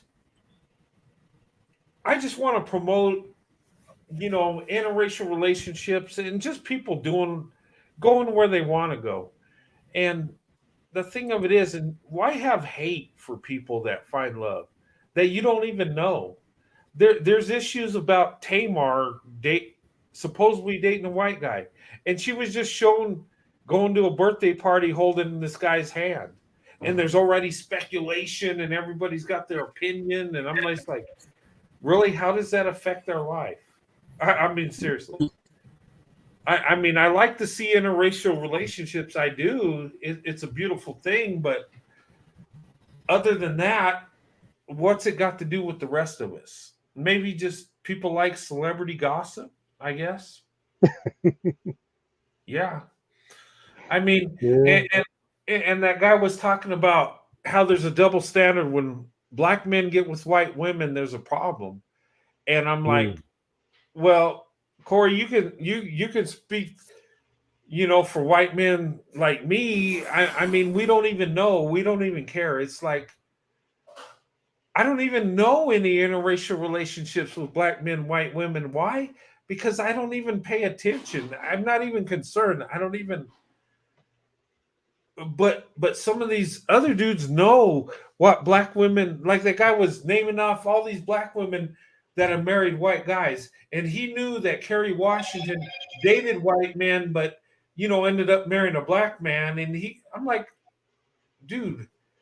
I mean, maybe it's his job to follow these people, but wow, I didn't know that. I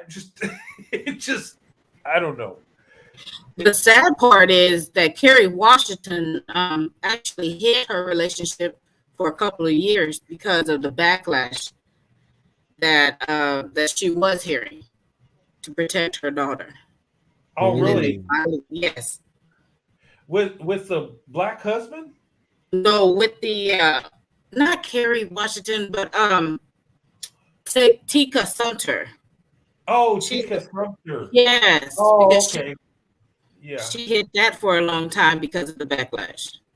But Kerry Washington was dating a lot of white guys at first. Yeah.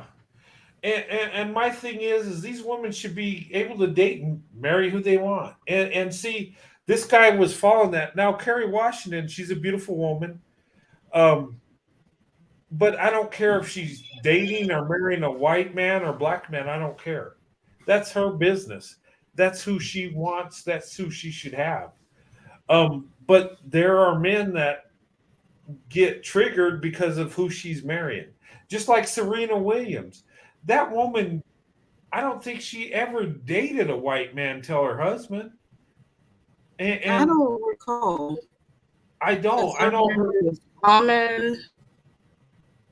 I Yeah, think I it was know. a I think it was all black men that I saw. Now her sister Venus dated white men. Yes, she did that, but Serena, it was always black men until she married her husband, and then people, lost their mind when she did that. And then when Eve married that white billionaire, oh my God, they lost their mind again. And I'm just like, who cares? And unless you're dating her, unless you have feelings for her, why would I don't understand that. But it goes back to believing that people like that look like you belong to you. And that's not true. People that look like you don't belong to you at all. They're their own people. They're their own person. And pro-white leadership's trying to come on. I see you. And it said device is not connected. Okay, she's having struggling. technical difficulties. Yeah, she's struggling. I'm trying to get her on. Oh, PPP dropped off. It's me and you, Corey. Hey, brother, I'm here. Hey, how's it going? It's the dynamic duo white man show. Well, we could cause some trouble, couldn't we? Yeah, I'm down to just getting a book cover and getting it, approved and everything, and then I can publish my book. Oh, really? Approve it for public. I'm going to send you a copy signed and everything too, Brett. Oh, nice. It takes so long to publish a book because the steps are usually around 6 weeks, 6 to 7 weeks per step. Oh, okay. And you can eat up a half a year and nothing flat doing that. Yeah. Hey, it's really easy. Hey, you know what? I'm thinking about writing a book, Corey. Oh. Sandy's going to help me. Huh? Really? Really? Yeah, about my interracial experience and stuff. You need to. Yeah, I think so. I'm not a good writer, though. I need help. Hey, welcome back to PP. And Mercedes, welcome to the show. Good to see you, young lady. Hi, glad to be back. Hello, and so it's good to see you, Brent, and Corey. Good to see you as well. And so it's been a few weeks since I participated in a podcast, but yes, Dr. Umar Johnson has his own agenda that shouldn't have to spoil our fun. Oh no, it won't. Very good.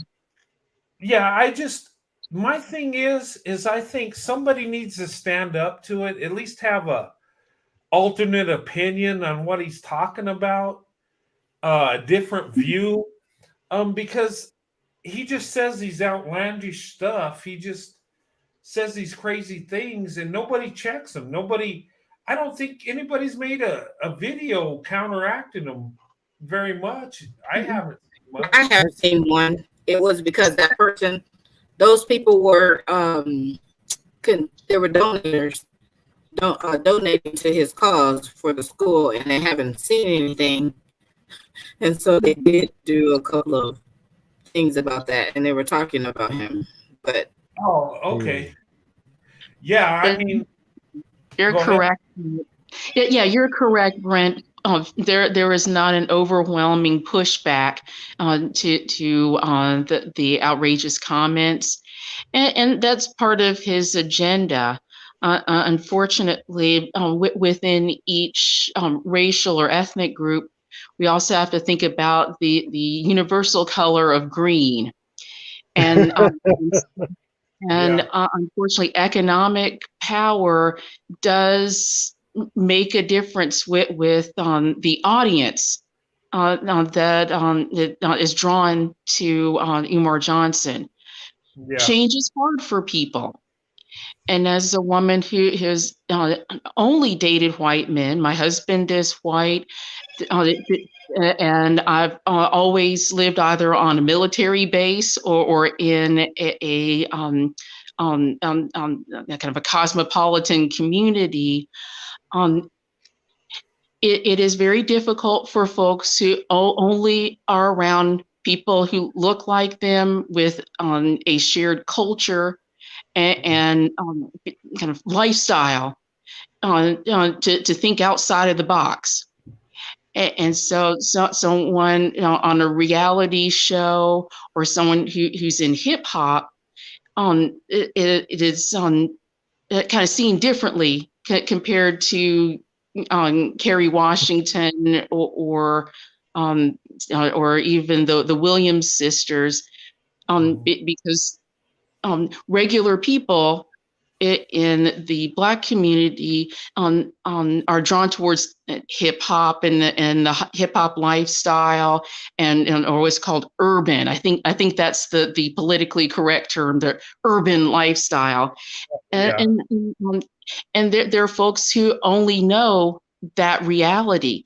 That maybe the only time they may meet a white person is when they're in basic training, or if they go to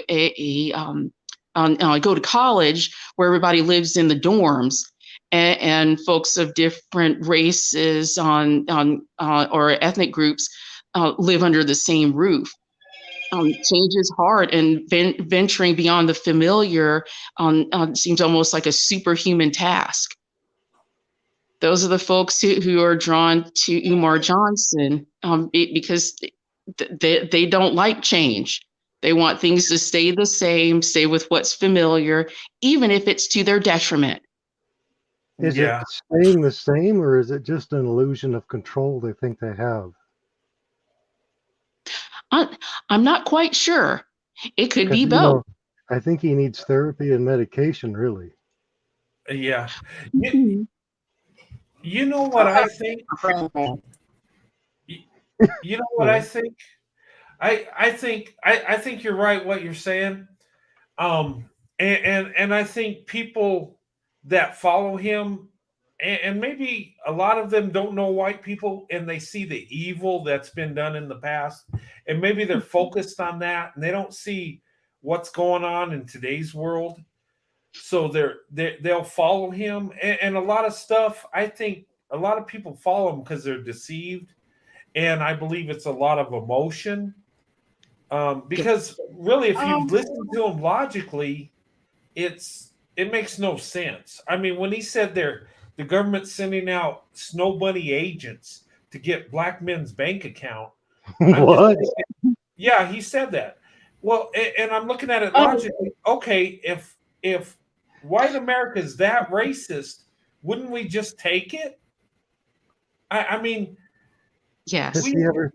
Does he ever stop to think maybe those women are just wired to take men to the cleaners?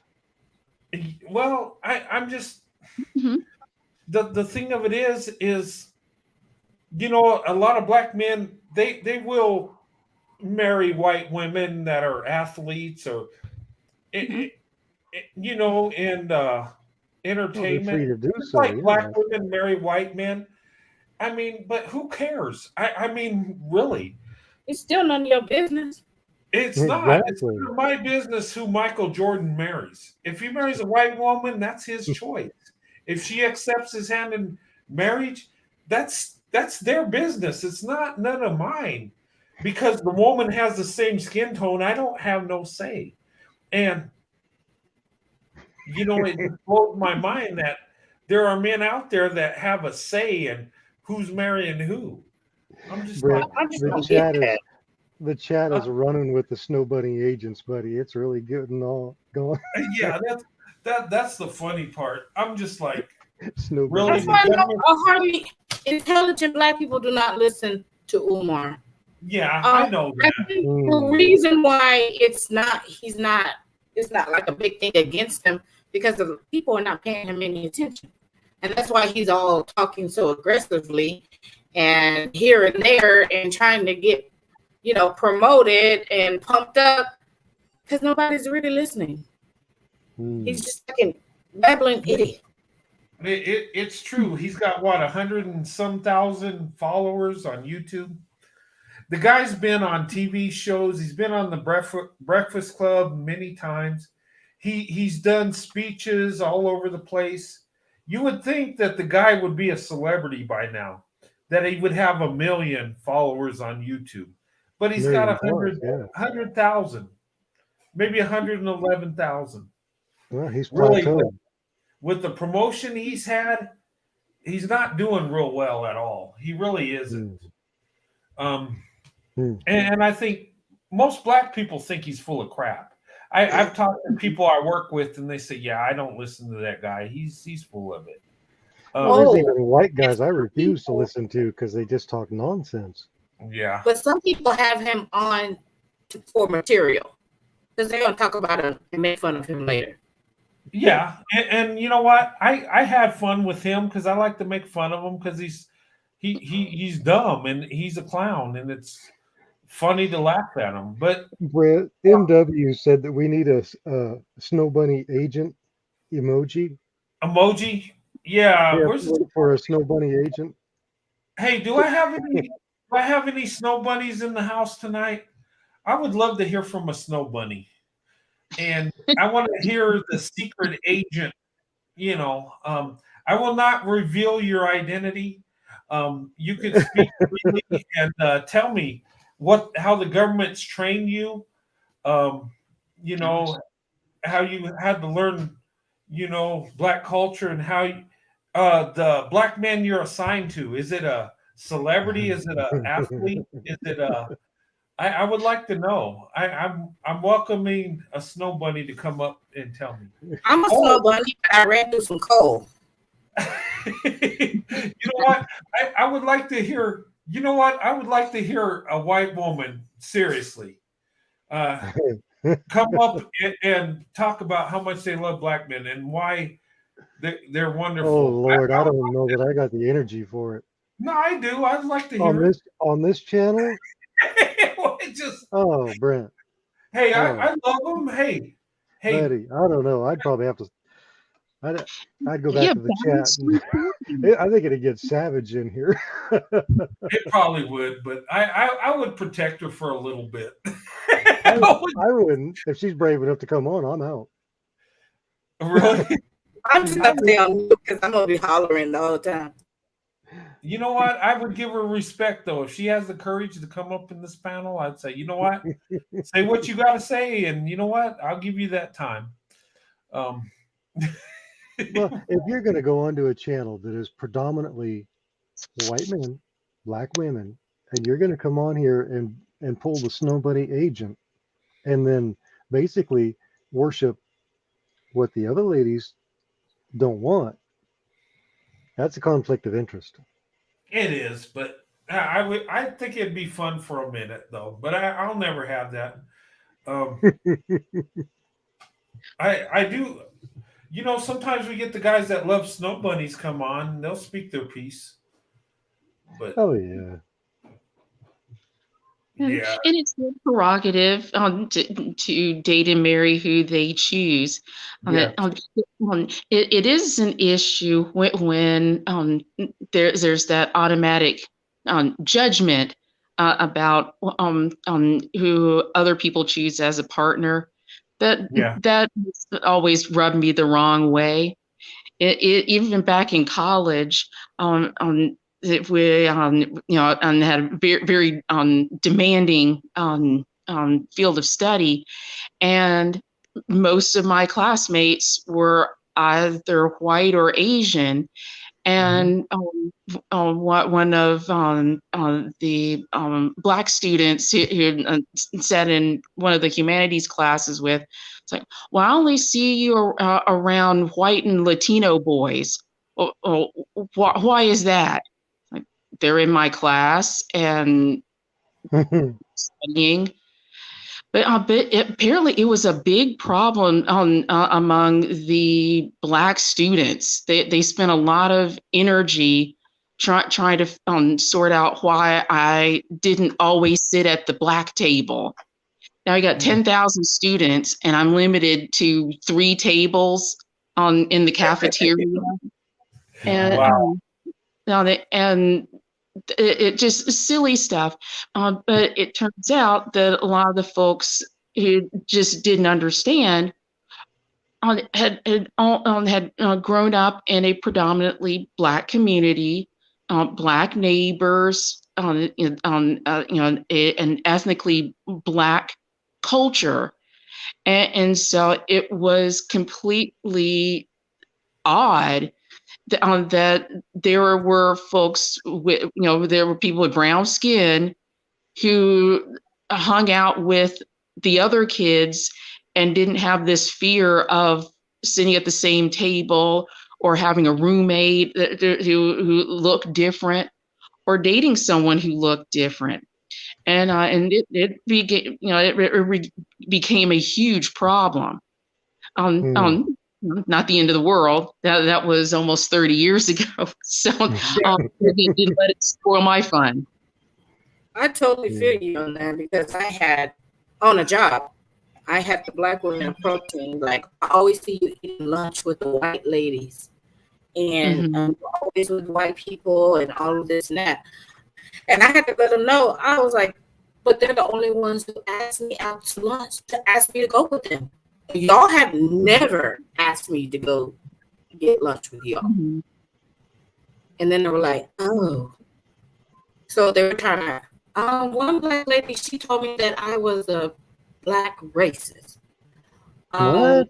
And I got lots of hate because they would see me walk with them all the time. Even if they're just going to the break room, they were like, hey, you want to go? Okay. And I don't know what they're talking about. They're talking about their kids and grandkids, and I'm just like quiet because I can't join in. But yeah, they always want to take me to lunch and stuff. So, hey, you want me to ride with you? I'll hop right on in the car. But none of them ever asked me that. And so I got mistreated. I also got mistreated because I didn't have any children. So they were like, you're going to get caught one day. Well, if I came in with something new shoes, a new bag, or something, and it was like, well, if I didn't have any kids, I can afford to get me some new things too. You know what, honey? I wasn't with you when you lay down, so I wasn't in the room. So don't blame me. But it's part of the lack of understanding. The folks just being so self-centered and only focused on what's familiar, and some fear. Like, well, what makes you so different? Or it'll come out as, well, why do you deserve what you have? I want what you have, and I can't get it. Well, actually, they could get it if they worked for it. I'm not sure if they wanted They were bringing in more money than I did because they had dependents. So I don't get as much. I mean, more taxes are taken out of my check than it is someone with at least one child. So they're getting more money than me.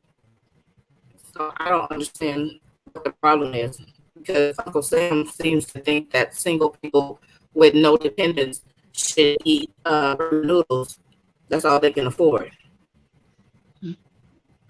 When folks are in a position when they're either unsatisfied with how things are in their life now, or perhaps would rather choose a different life, and are held back, that's when the nastiness comes out. Because I think that those women in your office probably would like to, to have, have a happy relationship. Because I think you're engaged.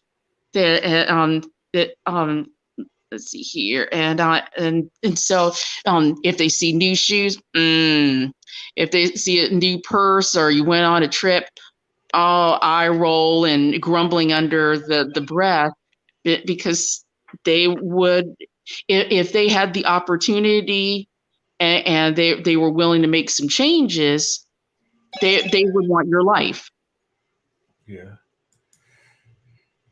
Hey, I just want to say, Propel to Destiny. Thank you so much for the $10 super chat. She says, thank you, Brett and panel, enjoying tonight's discussion. That's sweet. Thank you so much. You're so awesome. Thank you. You know, Brett, there's you. something I've been learning.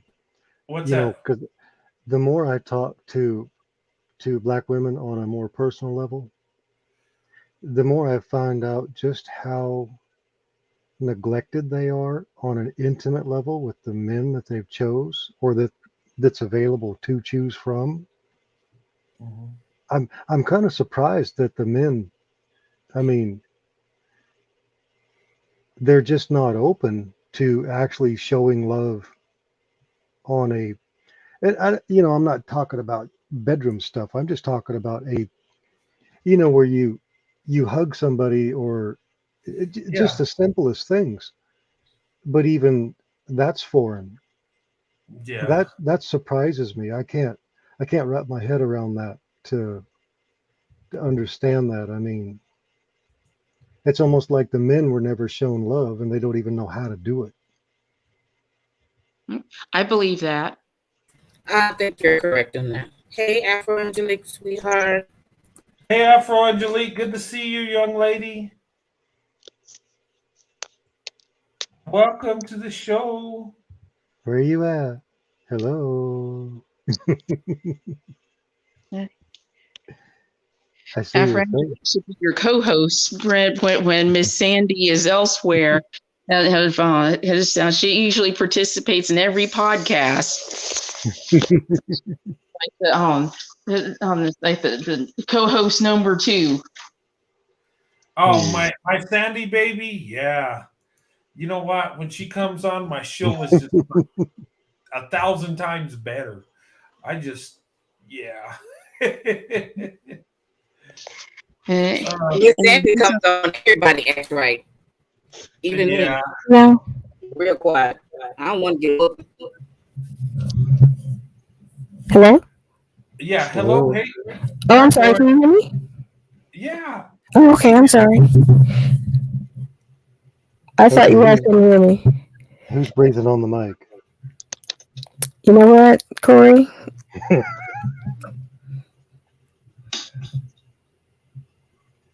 Well, to your point, most men lead forward with the first. Well, most black men will lead first with foot forward with sexual aggression. And so it's like they don't understand that for most women, you have to massage their mind first before they can even get to the physical. Well, yeah, you got to develop trust. You got to develop love. You got to, yeah. I mean, in today's society, the bedroom's too easy. That should come with marriage. It's sad that we've gone there. It's sad that society accepts that. And it's not good for women to do that. It really isn't. If we were real men, we would have enough love and respect to wait for that till marriage. If we had true love. But when you're dealing with lust, that's all you want. And that's what you go for. Unfortunately. Yeah, and it's like I don't want to talk on the phone, and I don't like talking on the phone. And it's just like, well, if you don't like talking on the phone, then we can't be friends. Sorry. Yeah. Because half the time they don't want to talk on the phone or text, and it's just like if you can't text and you can't talk, then what is the point? I really am tired of all that texting. Please stop texting. Just pick up the phone and talk. Exactly. Because if you want to have a real conversation, you need to be able to talk because there are things that don't come across in a text message.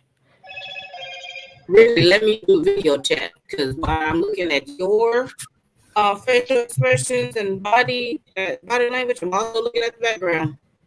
Now, where are you again?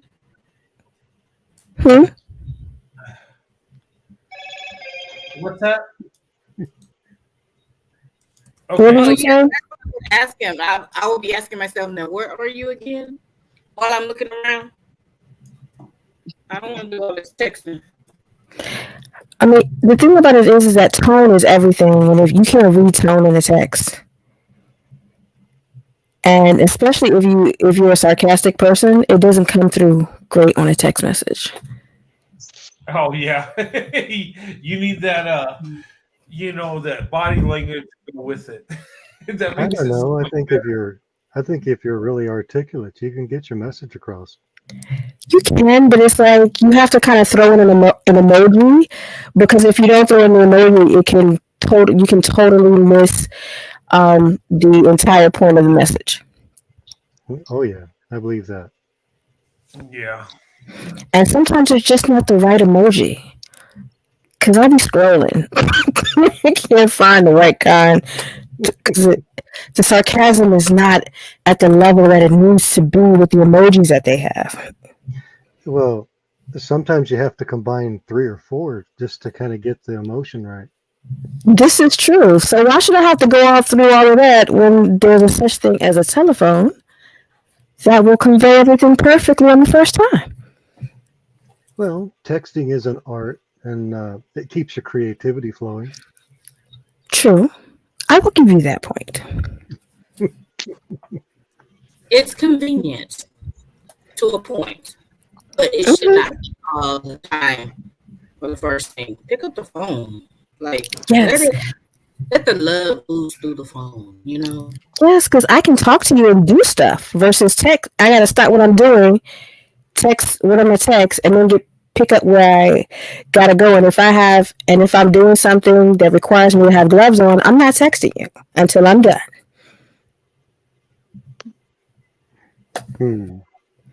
My husband still has a flip phone, so it takes him like 30 minutes to send a text. Oh, yes, I have fists. He has to have thumbs of fury. No, Thumbs of fury. he doesn't. He has these kind of plump, beefy digits on the. Brent, can I answer? Texting must frustrate him. Akita, all you have to do is hear me talk on the phone once or twice, and then you know how I sound when I text. That's right. If you want the real passion, call. Don't text. Because people's voices, their tone of voice changes. Because you notice how Corey gets the Batman voice when he's trying to convey certain things. Yeah, Corey's got that Batman voice, don't he? Bruce Wayne. I knew Bruce Wayne lived in Oregon. I thought it was New York, but I was wrong. Well, I got to tell you, I think Bruce Wayne is insane. I mean, he's a billionaire. He just needs one woman and then spend all of his nights with her. Why would you want to go run around chasing all the bad guys? Yes, seriously. And, well, he's conflicted because he's with Catwoman, and he really loves her, but it's like forbidden. And well, Catwoman's she's a black girl. I mean, yeah, what more do you need? It depends on what version you're looking at as to whether or not she's a black girl. I don't care what anybody says. Catwoman is a black woman. You know what? Oh, excuse me. I don't care who's playing with the watercolors. Catwoman is a black woman. She's always been there. Yeah, she is. Darling. That's why Eartha Kitt was so good at it, because she was the best Catwoman. Nobody was there. Exactly. She was the best and the only. You know what they say, the more you pet a cat, the louder they purr. You know what, Corey? And you're getting the cat for Christmas. You know what's funny? No. He can't wait so he gets his permanent cat, that's all. Okay, now that we're talking about Catwoman, I just got this vision of Janet Jackson singing that song Black Cat, and I think a Catwoman. I don't know. Oh, we need to get away from there. That is a smoking video. Oh, I love that song. I love that video. Yeah. I mean, I do not know I've never seen it. You never seen it? You haven't seen. I haven't seen it in a long time. I remember a lot of. I got flashes of it, but that thing is intense.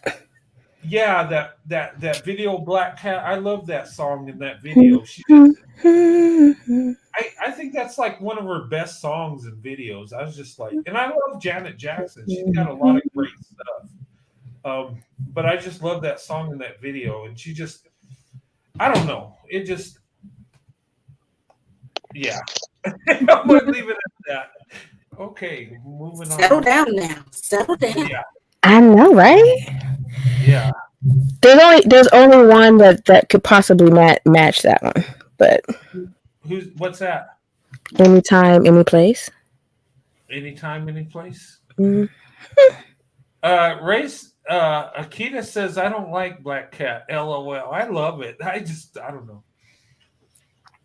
Now I have to go out and watch it because I'm curious. Huh? I'm curious now. I don't know why I missed it. Probably because I was probably in Europe somewhere. Oh, look it up on YouTube. Just type in Janet Jackson Black Cat, and you'll see the video. It's like girl rock.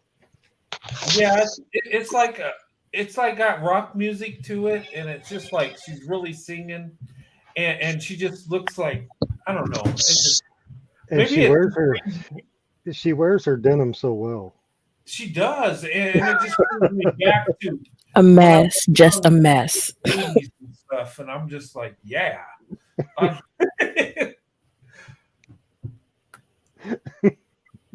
Well, I am single, so. Yeah. So. Yeah. But anyway, guys. Sorry, bro. Don't make me laugh.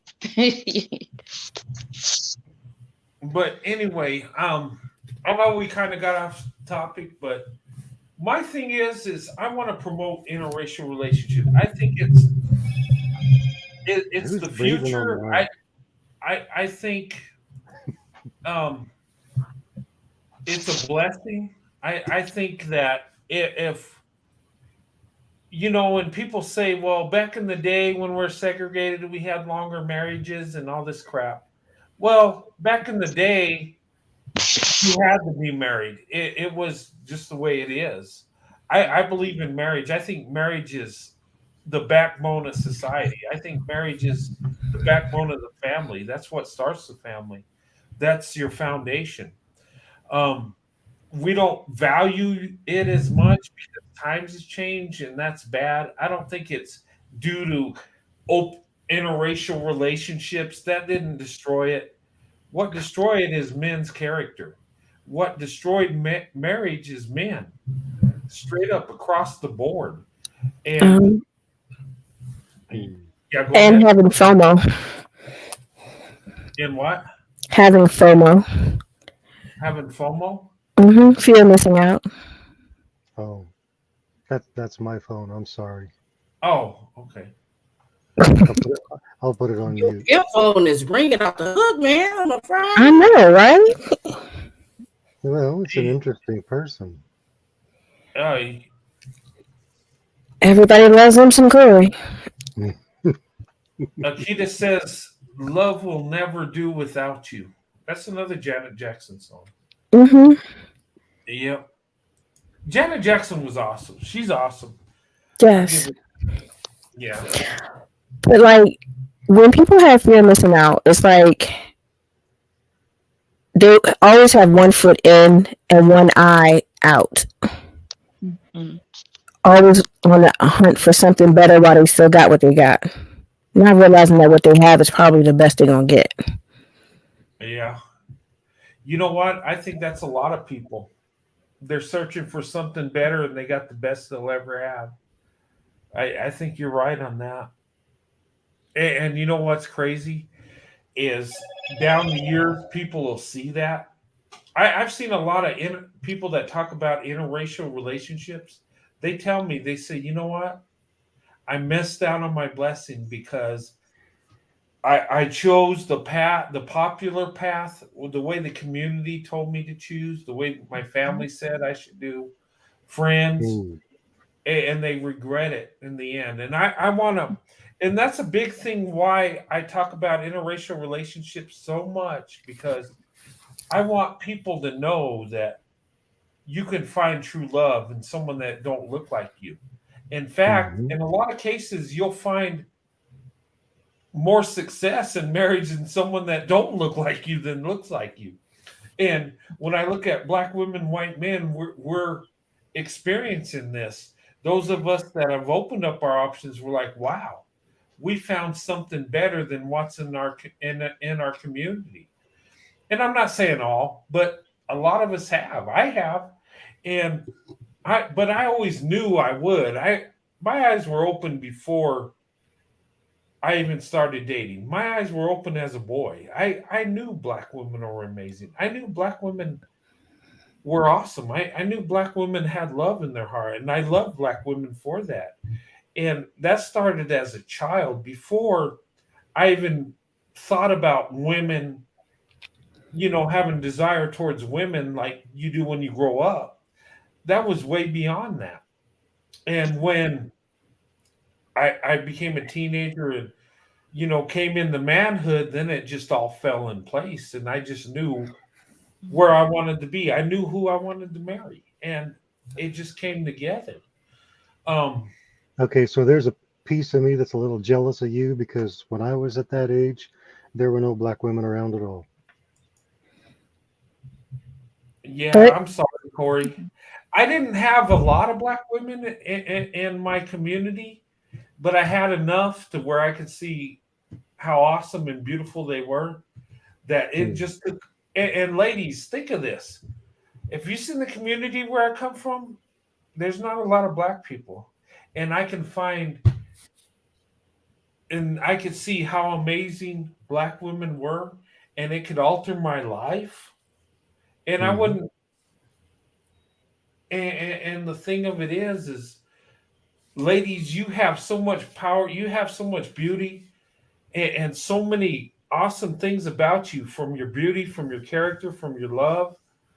Um, you just don't know what you got. And I can tell you what you got because I've seen it firsthand. And a lot of men see that. And that's why interracial marriages are increasing. That's why we lead the way in our marriages. Because when a white man gets with a black woman, he don't want nothing else. He don't want to be with no other woman. In fact, that's why our marriages last the longest. Because Hmm. we really love you all the Hmm. way. And black women, you're so amazing, and you're able to hold things together. And when we come together, we're such a power couple that we're defying the odds.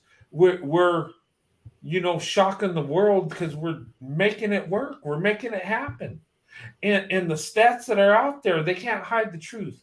They suppress the truth. The stats are even better than what we see because society don't like it. The media doesn't like it. All these social media, they don't like it. They don't like seeing black women with white men. They hate it more than anything. And that's why channels like mine and women that promote interracial relationships or divestment channels are suppressed because people don't like it and they don't want it getting out for whatever reason it is. And I think it's God's divine purpose to promote this because we're doing it right. We're being strategic. We're coming together in marriage for family, for love, and we're going beyond the bedroom. We're going beyond, having fun for the time being. We're going into the future. And that's why we last. Do all of us last? No. But none of us are perfect. But we're having the best results because we're making better decisions. We're making better choices. And God will bless this because we do it out of love. God don't care what color we are. He don't care if we're black and white or Chinese and whoever. What God cares about is we do it God's way. We come together as husband and wife and we build the family. That's what God cares about. People miss that. They think we're supposed to only date within our own racial group because we look alike, and some people will pass on this crap that, you know, if you don't like someone that looks like you, you're a self-hater. No, it's further from the truth. I love myself. I wanted the best for my life, and that's why, you know, black women I seen as the best option. And and guys, I'll tell you, before I got married, I prayed God would give me a black wife. I did. I'll be honest. People say that's weird. That's not right. No, it is right. It's not weird because God knows my heart anyway. So why am I going to lie to God and say, "Oh, God, just give me any woman as long as she loves me"? No, because God knows what exactly I want. So I can't lie to God. And you know what? God loves us so much, He'll give us what we need.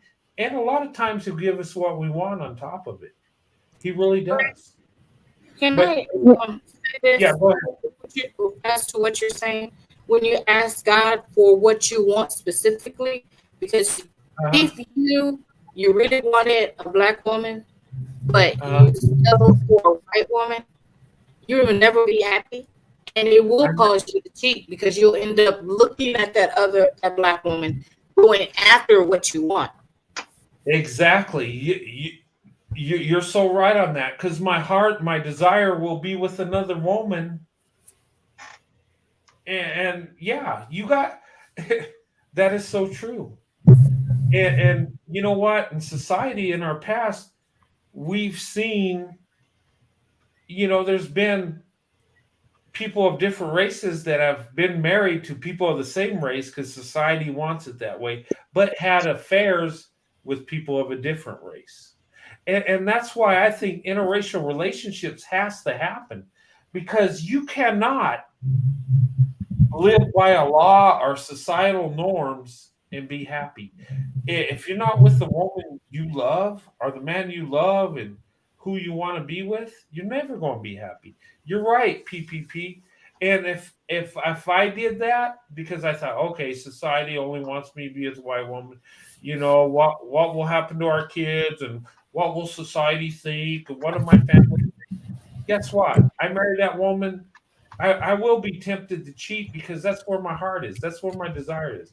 That's who I want to be with. So yes, and that's why interracial marriages need to happen. People need the freedom to go wherever they want, to be with who they want to be with, who they desire, who they love. And if we don't, it's going to create so many more problems. It's not even funny. But yeah, good point. Yeah, and I just want to thank you for being a blessing because had I not um come across your channel, I would have still been in the mindset of white men don't really want us, and they're not really attracted to us, and so just coming across your channel and you speaking the way that about the love that you have for black women, it's like it opened a door in my mind to allow other things to happen and be aware of other things that happen instead of just ignoring the obvious signs. Yeah. Well, I appreciate that. And you know what? A lot of people ignore that. Even though their heart's with someone, they will push them aside and go with what they think is the proper thing to do societally, and they'll regret it in the end. They'll never be happy. And the thing of it is a lot of us white men love black women, and unfortunately, and this is sad to say, that there are a number of white men that don't get with white or black women because they think somehow it's going to be a bad thing or they're going to hurt the black woman or, you know, it's just not going to work. And sadly, they're throwing away a blessing they got. They're throwing away something that's beautiful, something that's awesome. And thank God I did not do that. I went for the woman I wanted to be with. And you know what? And it wasn't out of lust. It wasn't because I wanted to fetishize somebody. It's because I love black women. I have since I was 5 years old, guys. You know, I Brent, I had a lovely black woman ask me what my thoughts were, what my idea was of protect and provide. And my answer was actually pretty simple. It was, I need to know what she's doing with her life and then build an atmosphere or whatever I need to build to promote and to help her, produce, to prosper, and then protect her while she does it. Yeah. but Yes, something you know has what, ladies, and I wanted to put this out there too. Black women, you are the most beautiful women out there. And a lot of us men believe that. I'm not the only one. This ain't just some random guy out there that just loves black women. There's so many men like me. I'm talking white men, I'm talking Asian, Hispanic. Um, I grew up in New Mexico. I was born and raised here. Most of the population is Mexican, Hispanic. That's the biggest group where I live. And a lot of them love black women. And growing up in high school, I remember I dated black women because that's who I wanted to be with. And you know what? I would not stop till I got a black girlfriend. It didn't matter how many turned me down. It didn't matter. I was determined. And when I achieved that goal, oh my God, it was like I won the lottery of life. Um, but and some people thought I was weird because of that. But there were other guys that felt the same way. And what's crazy is I've heard black women say this that, black women will say, well, how can you do that? But when they get alone, there's a different story. Same thing with us white guys. They're like, what are you doing? What? There's other women. It's not like they'll say you shouldn't do it, but they'll be like in awe. But when we're alone, hey, how did you talk to what do black women like?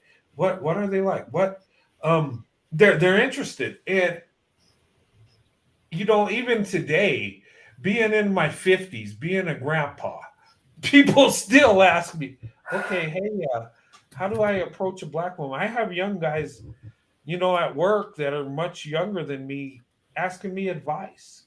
Younger, much better looking. And I tell them, just be yourself. Just approach her. When you approach a black woman, just be honest. Let her know your intentions and let it ride from there. But be loving and respectful, And that's the best advice I can get. I don't think there's a magic formula. There wasn't with my wife and black women I talk to. They tell me they just want a white man, if he wants to be with her, to just say it. Just go for it. Just do it. And ladies, what do you think? Is that, I know not all black women are the same, but a lot of black women I talk to, they like the men to be up front and they don't want to guess whether you like them or not. They don't want to see you smile and stare at them and give them a wink. That don't mean nothing. They want to know if you're just being a nice guy or you're really into them. And if she's really into you, she really wants to know. That's the advice I get. I don't know. What do you ladies think? Is that right, or am I off, or am I somewhat right, or am I just flapping in the wind? To be true and honest, like I don't want to have any red flags. I don't want to have to fight for love and attention. I don't want that. I just think that's so immature. You have to go through something to be with them. I don't want that. No, it's like being upfront, saving that 3 months of getting to know the representative and then finding out who the person really is. Oh, okay. Because so often this person is nice, and 3 months in, they start changing, and you're like, who is this person I thought I was talking to? Yeah. Because they stop doing certain things, or they start changing the way they think about things, or they were only doing things that they thought they had to do to get with you, and then their true character comes out. I'm like, don't waste my time. What do you really want? Tell me Yeah. what you want. Do you want me just for sex? And that it should be up to me if I want you for that or not. If you just want somebody to come and talk with, just tell me upfront what are you looking for, and it's up to me to decide do I want to go through it. Yeah, when I was way younger, I used to be upfront with guys. I was like, look, there are classifications. If you want to do a booty call, that's fine. You can be in that classification. If you want to be friends with benefits, there's a classification that you can be in that classification, or you can be my man. There's that classification. Choose now. It will never change. And they most guys will run away from me after I said that because I was because I was being too honest. So I had told men, I was like, I want a 3 to 5 paragraph essay of why you want to be with me. And they were like, really? I was like, yeah, get to writing. Because I need to see where you at mentally, first of all. Oh, wow. I've never had anybody tell me they want a essay on what a date. I've never that was a professor coming out. And you know what? That's probably a good thing because I'm not a good writer. So it would be I think you're beautiful. You seem real nice. Can I take you out? He'd be like, what's this? Okay, whatever. Well, Brett, you're just more a man of action than you are words. There you go. Yeah, and yeah, I'm the man of action. Yes. Little bit different. When before I met my husband, the strategy was a little more subtle. So if I had a class with we had co-ed classes, so classmates was interested in me. He would somehow always either sit next to me or behind me. It was like almost like following me around, or kind of waiting for his buddies in front of the in front of the dining hall, and I'm waiting for my roommate. It's like, oh hey, we see each other again here. Still waiting for your roommate, or what class are you taking? And so just kind of chatting it up that way. And then, after so many Tuesday lunch times, waiting for our friends, then it's like, oh, hey, they've got this movie, playing this weekend. Do you want to go? And that's the date. In the work world, it's similar, but again, the boring meetings. The man who happened to be into me at that time would either sit next to me or sit behind me. Somehow found a way to make some type of conversation. Hey, no, I forgot my pen. Do you have a pen? Just kind of chatting it up, and eventually, he gets to a comfort level to say, you want to go out this weekend? And that's that. And at that time, I thought I was fabulous. And it's like, well, why wouldn't someone want to invite me out on a date? And so I did not have as much, let's see here, I guess, concern that that white men would not be interested in me. Is more of, well, why wouldn't they be? And so it's just chat it up. You have a couple of conversations, you kind of get an idea of whether or not, if women blow a guy off and say, no, I don't have a pen, or are very abrupt, then the guys know to back off. But it's like, oh yeah, this is my favorite pen. You can use this pen. It's my favorite. And, it's like, giving him pounds of gold. And so then the guys get the go ahead to say, oh, well, she may be into me, or always passing by the desk or office. Hi, good morning. That's what men have done to woo me in the past. Okay. Hmm. Yeah, there's ways of doing that. Everybody, keep your eye on Power. What's religion? I don't know what he or she's saying. Yeah, I mean, there's different ways to approach. Yeah, I mean, I always wind up being in the friend zone, so You like the that friend zone first? I am. Well, I tell people I like to get to know them because I want to see where their mind is at, and I have a lot of deep conversations. But it's like as I've been moving through the decades, it's always I'm not ready for you yet, or you're a great friend, and so that's where I am. I'm stuck in that zone. But you know what? Those are good points you ladies made. But I would say, as a man, a white man that's interested in black women, I would just say, for our sake, as white men, just approach her. Tell her you think she's beautiful. You're interested. Ask her out on for lunch. Make it simple, and then see where she goes from there. She might say, "Well, we can hang out," or just do the friend thing, and that's not a bad thing. Maybe she's trying to fill you out and see where you're coming from.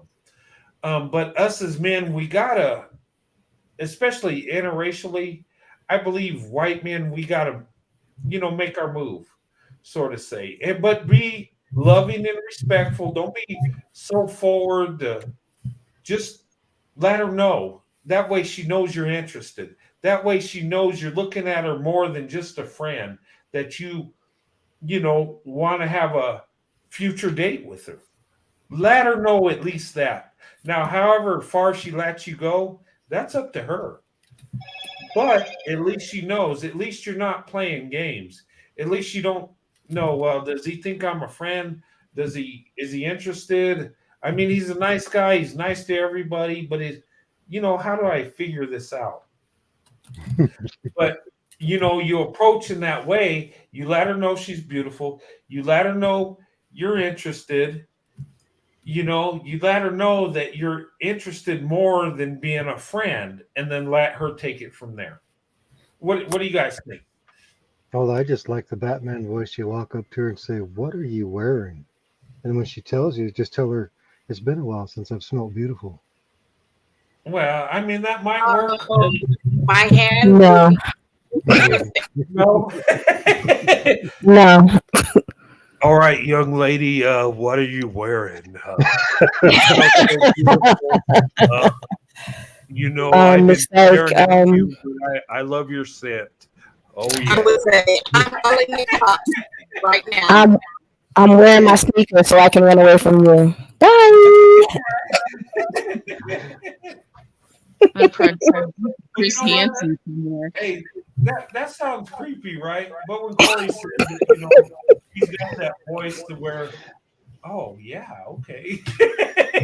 I mean, if it's the right time, it might hit the right nerve in the back of the neck, but if it doesn't, it comes off as creepy, and so it's just like all you'll see is smoke as you run away.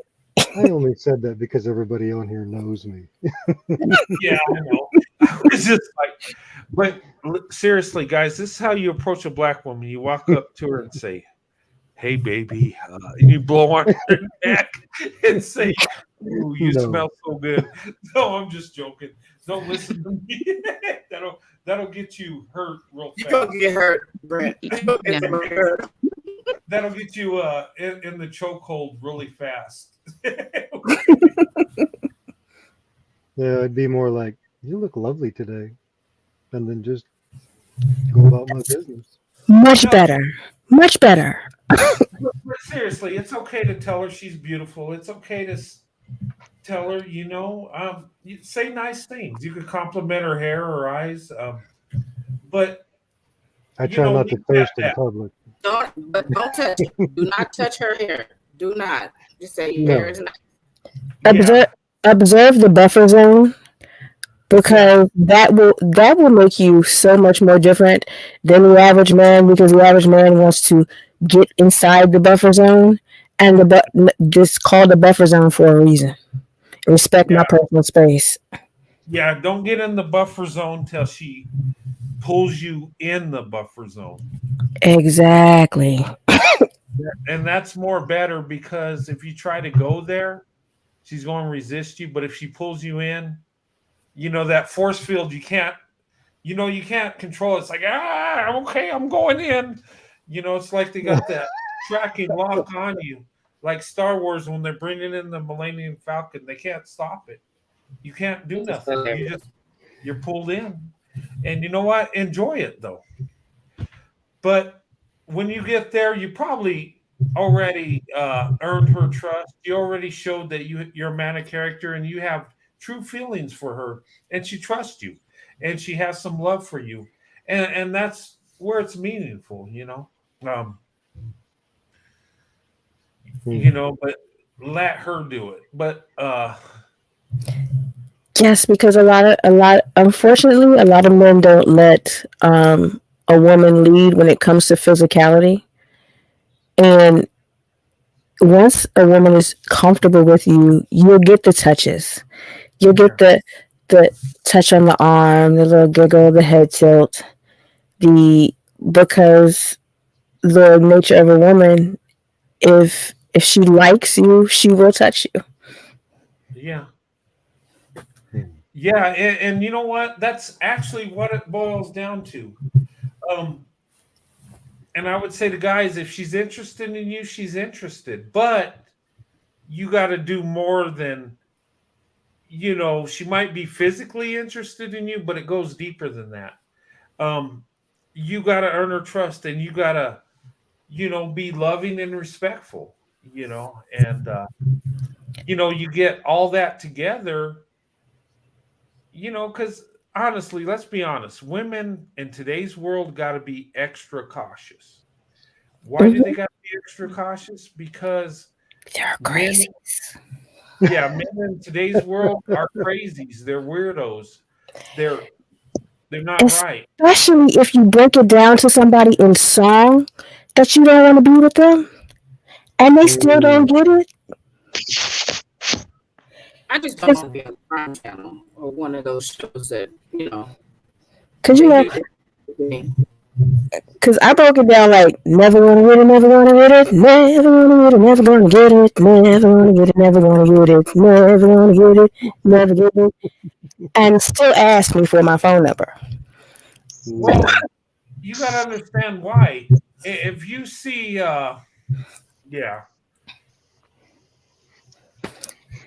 But and then tell you that you're not attracted to them on any level, mental, physical, nothing, spiritual, nothing, and you will never ever get with me ever. Yeah, and they still want to pursue you. Yeah, that guy, he ate the whole box of crayons that time. He wants seconds on those crayons. Oh, he still thinks he's got a chance. Yeah, he's even got them by flavor too. He's And then we're all to lick the school bus window. That's wow. Right. But seriously, if you see beautiful women like that telling you never going to get it, never. Sometimes you might focus on them and not. It blocks out your hearing. So could that be what's going on? Well, I can see that happening. Yeah, I mean, if she's just absolutely charming, I mean, you're just, yeah. But if you were absolutely rude and brutally honest before you broke it down in song because you thought breaking it down in song would put an exclamation point on it. Well, see, now I'm just stirring the pot. I'm, I didn't think, it didn't even occur to me that would actually encourage them. Because I was just like done at that point. I think any attention's going to encourage them. The fact that you're still talking to them is encouraging them. They probably have their hunter skills on, and so they feel like it's a challenge. You keep saying, keep talking to them as a challenge, and then they feel they have conquered once they got you. Hmm. Very true. So just walking away is always the best. Now, can women sometimes say you're never going to get it, but in reality you are? She just wants to put you in your place for a little bit. Can that be it? Could it be playing hard to get, or is it when she says you're never going to get it? That just is what it is. If somebody feels a need to break out song to get their point across, It's over. That's my question. um, See, especially if you were not even like, there's ways to like let somebody down gently, and you have actually blew past the gentle letdown, and you were brutally honest. It's like, you're not tall enough to ride this ride. I'm not attracted to you. And they just keep coming, and you can't, and you don't have a way to get out. So you just like, maybe if I break it down in song, you'll understand. It's just, it's like, what else can I do? Yeah, but if it's in vogue and you think you have a chance, even though you know you don't, it's worth a second and third and fourth try. I'm just saying. Now look, if we're having a if you have actually gotten to the point where you can get the digits, and we're having a conversation, and I break it down like that, that might be something totally different. Yeah, no, but when the initial contact it is never going to happen. Yeah. Well, just tell them when they're that naive. Just look at them and go, "I can smell you from here." It's just offensive. Or you know what? You can turn it on them when they reject you. Yeah, I did smell you, and it's not that good. Yeah. Never going to get it. Never wanted it. See? Never go ever want it. I mean, that's cold. Nowadays it's like you still have to be cautious when you turn down a man. Some men have gone off on women and become violent. There are so many cases of that happening now. And you know what? And that's why men are important in boys' lives, because they got to let men know that they're not so great. They got to let men know that, you know what, rejection's a part of life, and you don't hate somebody because they reject you. There are many women that have rejected me, and you know what? There's nothing wrong with that. There's nothing wrong with the women, and you know what? I have love for them, and why shouldn't I? They're just not interested in me, and that's their right. And honestly, we're all that way. There's some people that were interested in us, we're not interested in them, and you know what? Rejections are part of life. We should not hate somebody because they don't want to have a relationship with us. That's their right. That's something. And at least they're being honest instead of leading you on and dumping you and making you really feel like crap. Yeah, exactly. But you're right. There are guys out there that will get violent when they get rejected, or get emotional and crazy. And men need to be taught that that's not what you do. You're not the best man for the job right now. You know what? She's not interested in you. You know what? Pick yourself up, turn around, and move forward. And you know what? There's a young lady waiting for you that is interested in you. And that's where your mindset's got to be. Unfortunately, and that's the psychology of it. I remember in high school, I was with some friends at the mall, and they tried to talk to these girls. And they went up there, and they got kicked to the curb. And you know what? They like, oh, those witches with a capital B, and they ain't worth the damn. They're garbage. No, they're not. They're just not interested in you, and there's nothing wrong with it. That's their choice. And you know what? And That's so immature. that is immature. And you know what? These same dudes would kick a woman to the curb because she didn't look the way that they thought was beautiful, or maybe, something that they didn't find attractive about her, but they kicked her, no problem. But when they get it done to them, it's a problem. That's a trash mentality. They're just Yeah, trash. that's trash. You know what? Rejection is life. You know what? Yeah. I've been rejected more than I've been accepted. And most men, it's that way. Most of us, hey, that's part of life, Even, and you just got to live up. That's what being a man is. You can, okay, she's not interested. That's her choice. And you know It's what? so Maybe sad there's that nobody something, told them that, though. huh? It's so sad that they have never been told that. Yeah. You know what? And I love my father so much because he put he kicked me in the butt so many times and told me that how much of a nothing I am. And that seems weird, but he kept me grounded. He kept humility. He kept me humbled.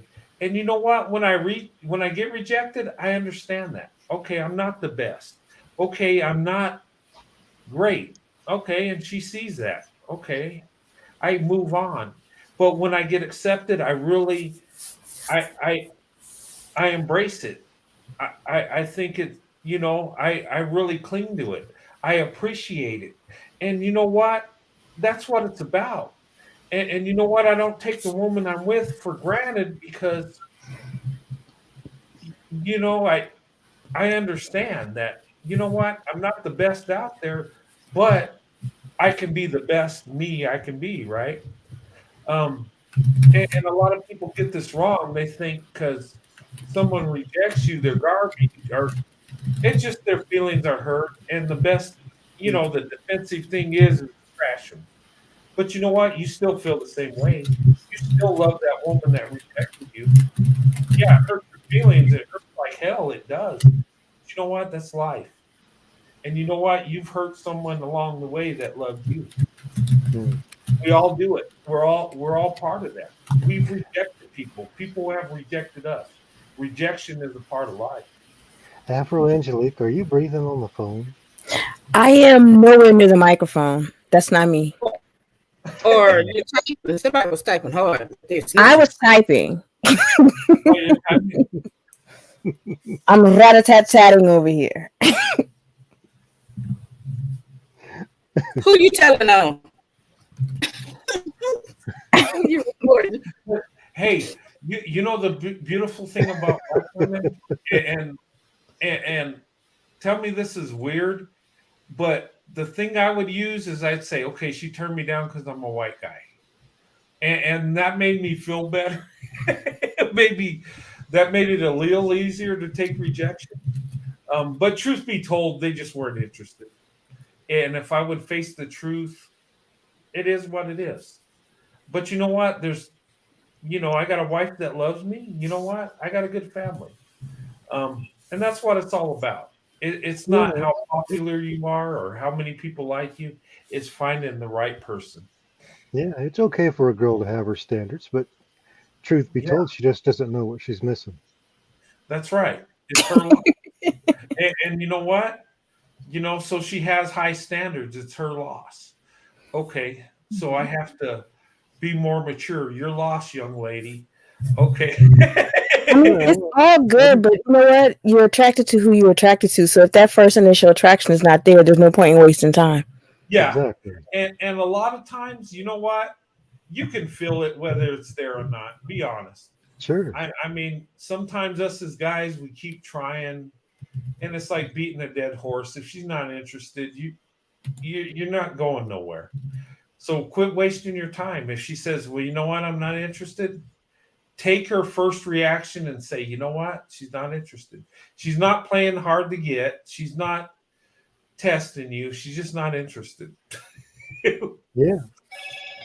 And if she is interested, you know what, she'll sit there and talk to you for a while. And you know what, if you have that conversation, you can talk all night. Yeah, you probably got a good chance. If you start talking to a woman and she's looking everywhere everywhere around you but at you, like she's looking for a way to escape, that's a good sign that you might need to back off. Yeah. Yes, always give a lady her space. But if she's looking you right in your eyes and you're having that good conversation and she moves closer like she's trying to give you a hug, but she don't want to be that forward, then Well, that's when you use your That's when you use your Batman voice on her. yeah, that's when you start getting into the role. And We've created a monster in Corey Well, if with you're this in a Batman voice. if you're in, That's why if his you're in a phone, you want grocery to turn that store, ringer off. Oh, he's a Mac Turn the daddy. ringer down, off, mute, vibrate. Put it on vibrate. Yes. Vibration is good for you. but I'm wearing headphones, so I wouldn't hear it. Put it wow. on your leg and put it on vibrate. You'll feel that. Okay. You know what? Does the Jedi mind trick work? I'm not interested. Yes, you are interested. No, really, I don't find you attractive. You find me very attractive. Oh, that's creepy. Hopefully that works, That's right? what I'm calling somebody. Oh, that's way too Calling creepy. somebody. I'm gonna call the people with the paddy wagon and the white jacket. Right? That's not creepy at all.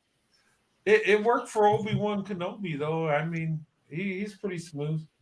Yeah, but he died. Huh? He died. Did he? Yeah, and he died. He didn't have a girlfriend either. You know what?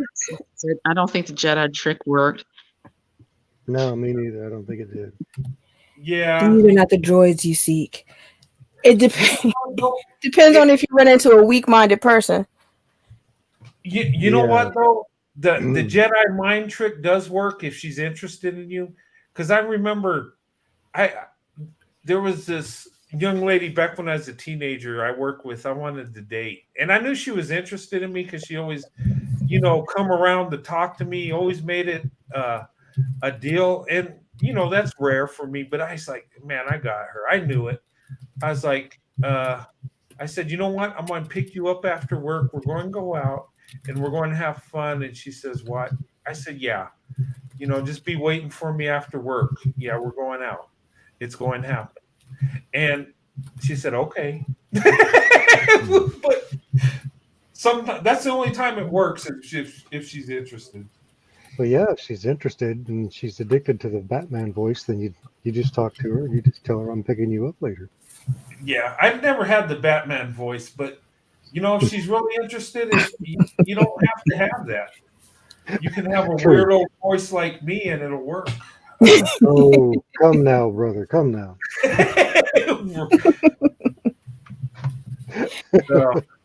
If you have the Batman voice and you get it in that just that special octave where it hits that special nerve, then yeah. But not everybody responds to the Batman voice.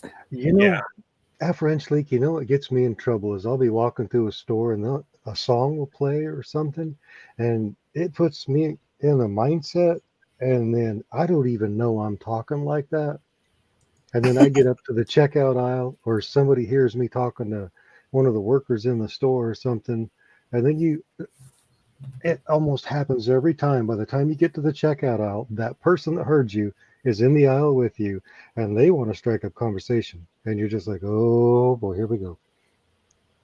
Yeah. Here we go. You know what, guys? The times that I found I had a connection is when I could talk to a young lady and it actually, we couldn't stop talking. It was like we wanted to talk. It's like we just kept talking. It's just like it was something that was enjoyable. It's just something that there was a connection. It was just, usually that's my experience, is when it flows, where you can just hang out, talk, and it's just there. And I've been in, yeah. Have you ever talked all night and then later on you found out you weren't quite compatible? Doesn't that kind of leave you kind of like, really? Why? I haven't. Actually, I usually, the women I can talk to, I've been successful with. It's the ones that I couldn't talk to. That was awkward, or something I would say that just didn't. It just didn't work out. It was like she didn't receive it well. It was like, yeah, okay. It's. I guess that could happen, but because I do have friends I can talk to all the time that I'm not, interested in that way. But usually I've had the best experiences and ones I could talk to because the communication was there. It was fun. It was like we were both into it. It's hand me your phone. I mean, like, it's funny for me because, like, anybody that genuinely sits down and have a conversation with me, we can talk about just about anything. But that means absolutely nothing because people will ghost me all the time after having a great conversation. What? Well, you. No, I'm saying when I have a good conversation, you're not getting ghosted. I'm enjoying that. In fact, you would have to kick me to the curb to get me away. Yeah, I mean, you would think that, but it's just like, and then I will have conversations with people. It's like I don't talk on the phone, but we'll talk on the phone for hours. It's just because I generally don't know how to get off the phone. So, well, and as you can tell with being on the panel, I'm usually the last one off because I don't know how to say bye. Yeah. Well, that's funny because J10's not here telling us, please talk about something else. Talk more. Oh yeah, where is J10? I was wearing this jersey for J10, and all my my friends and family in Tennessee, Michael Ray, J10. Poor girl's probably working 14-hour days. Yeah, Sunkissed. I don't know. Is she on her channel anymore? No, she hasn't been. She said that she had to take a break. Yeah, she's in Tennessee too. So everybody in Tennessee, I'm giving you a shout out. I'm wearing your jersey. I'm representing for Tennessee tonight. You from Tennessee? Because you're the only 10 I see. Oh, hey, I like that. Yeah, I'm from there. I'm the 10, baby. It's been a long time since I heard that line. Oh my gosh. The machine. Just a little throwback. Yeah. That's the only pickup line I know. Are you from Tennessee? It's a classic. I see. Oh, I like that. Hey, guys, if you meet a woman from Tennessee, you know what to say, right?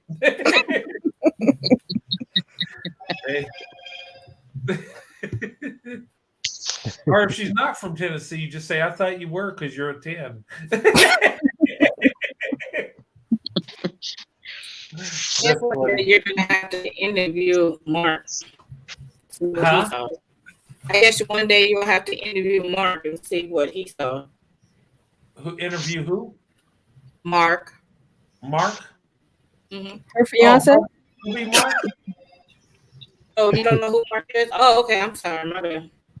Yeah, no, future hubby Mark? So what? Huh? I'm just messing with you. You said Mark. Uh-huh. I'm saying hubby Mark. Your hubby Mark. True. Is that who you're talking about? Yes. Oh, okay. Yeah, I'll interview him. Sure. What are you talking about? You're like lost. I was like, what?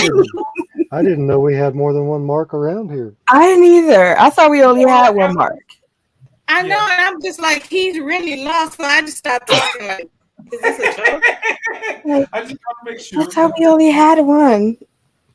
Yeah, where is Mark tonight? How's Mark doing? Mark is at work.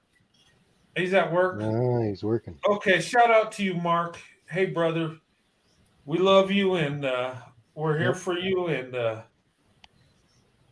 I'll interview. If he wants to be interviewed at any time, of course. He's part of the Roadrunner family. an interview with both of you. I'll do. Yeah, we'll do both of you. So we can know how your love began. Hey, you know what? We can make a 2-part interview. PPP. We can interview you guys in Texas and in England. How's that? That would be pretty cool. Do a 2-part. Before and after the honeymoon. Yeah, there you go. Well, I may not. Let me go mute. Triple P, like, I don't think so. You don't think so? Okay. Well, then I'll just interview Corey. It looks like everybody wants to, though. Everybody wants that. Yeah. Schedule. Yeah, but I could do an interview. If he wants that, if you guys want that, I could do that. Sure, of course. So, Brent. Yes. Dating show thoughts? Dating show. Mm-hmm. Dating show. I'm for it. Corey is the victim. I'm sorry, contestant. Oh, Corey, you want to do you want to do a dating show this weekend? You want to do a dating show Sunday, Corey? Ooh. I'll make it early Pacific time. Well, Michael was struggling. I don't know. I mean, here you have to. Oh, Michael did a great job. Michael did a great job. He did a great job, but it was just a dry run. Yeah, we'll do it for Think real. of it as a dry run. And you know what? I'll put some prizes in there if you choose what the audience chooses. How's that? Oh boy. But we'll have to get your choice first, and then you just have to follow your heart. Michael follows his heart and picked somebody that nobody picked. He did, and you know what? I was with the audience because I picked Karen like everybody else. I was like, because they were the same age. She had a bubbly personality, and I think he picked Cece, which was a good choice. All the women were good choices, but I thought Karen was the choice. Cece ghosted you after that. Oh man. Sorry, Michael. Hey, we'll try to get Karen on, Michael. Hey, Karen, if you're out there watching, I thought Karen had a boyfriend. Oh, did she? Yeah, I think she was just doing it for fun. Oh, okay. All right. Well, sorry, Michael. What was the third choice? Yeah, that's kind of tragic. The third choice was too young. Oh yeah, and he wouldn't go for that. No, because she was younger than me. Brett, I don't know that I'd be comfortable on the dating show right now because I am at the moment talking to someone. Oh, are you? Ooh. Yeah, that's who's doing all that drinking over there. I know, right? Hey, does she have braids, Corey? I'm going to plead the fifth because I'll be publicly thirsting, and I don't want to be caught doing that. Does she? What kind of braids does she have? Does she have box braids? Does she have the micro braids? Does she have the real long? You know braids? the different types. Yeah, because he has Sandy. That's why. Yeah, I have Sandy. the school me in that. But you know what? When my wife gets her hair done, she has me look with her, and she likes me to help her choose, and I like that. That's cool. Mm-hmm. But braided hair is awesome. You know what? The long braids, oh yeah. You know what? Brent is already in his own mind thinking about all the different kind of braids that Sandy can get. Somewhere else. I'll be tuning out, forgetting I'm on YouTube. Yeah, braids. Ooh, because you were slipping into a trance.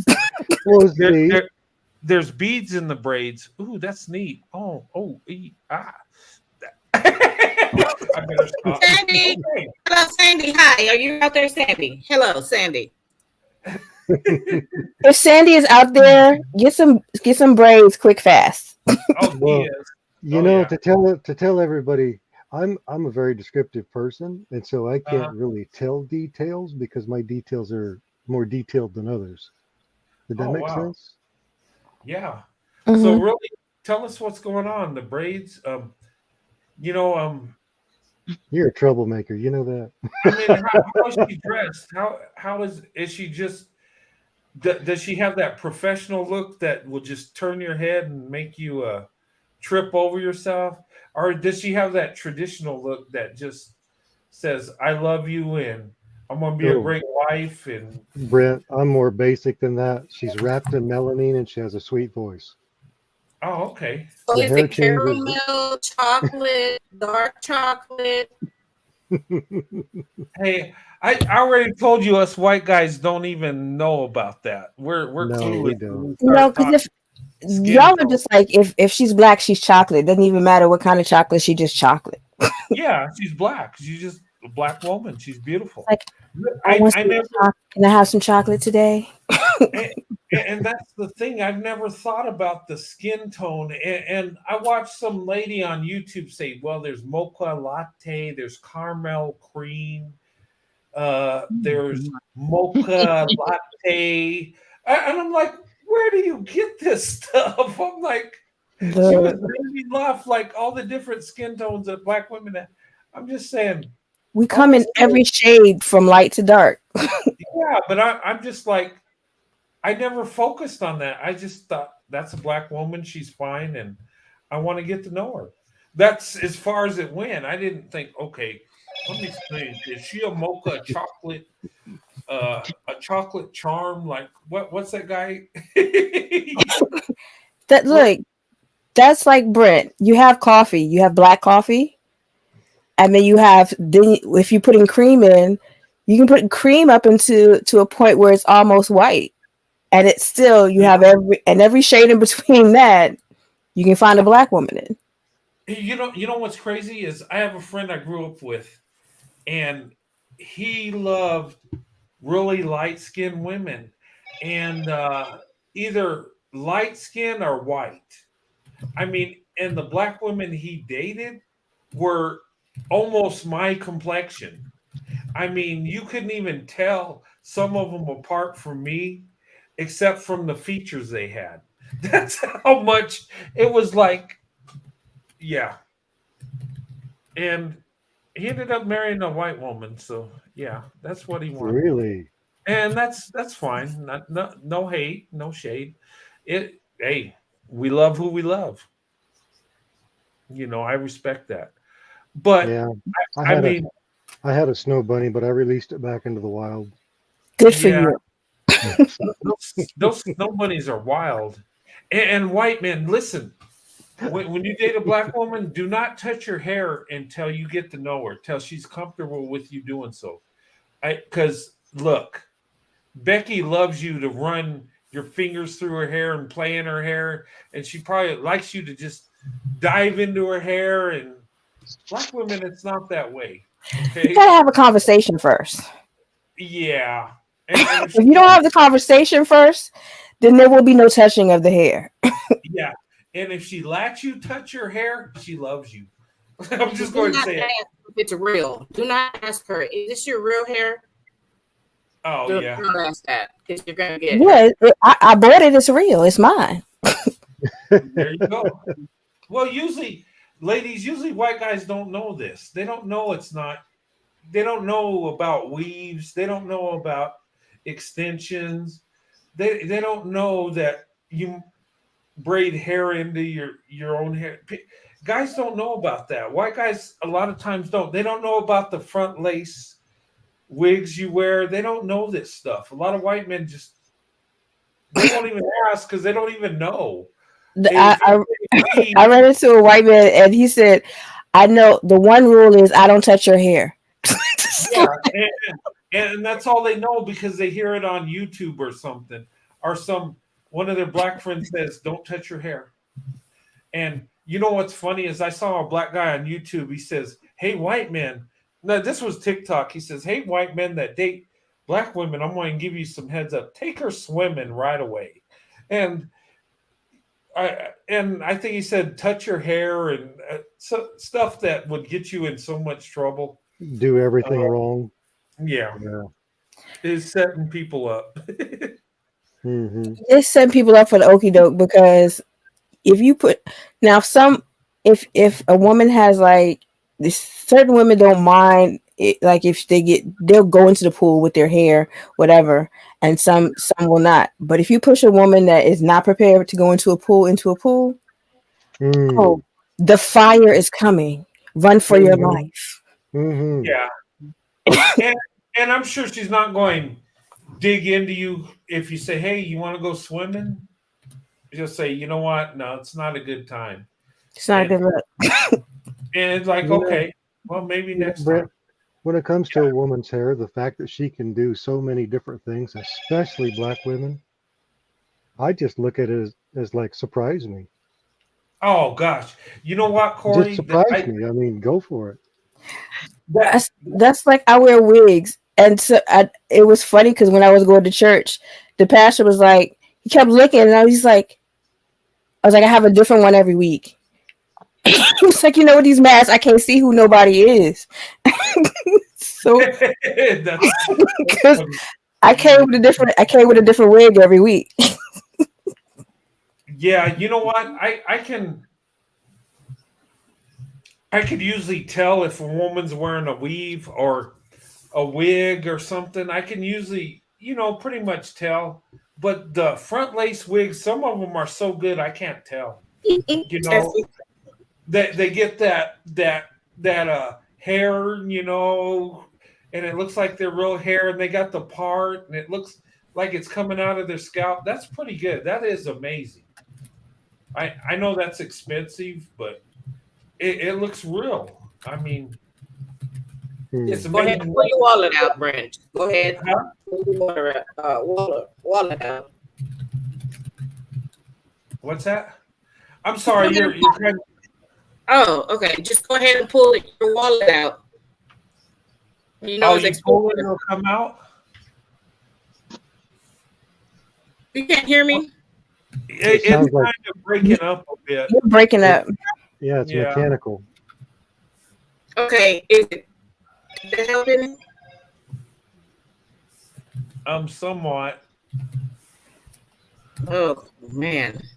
I'm sorry. It must be StreamYard. It probably is. Okay. I'll be back.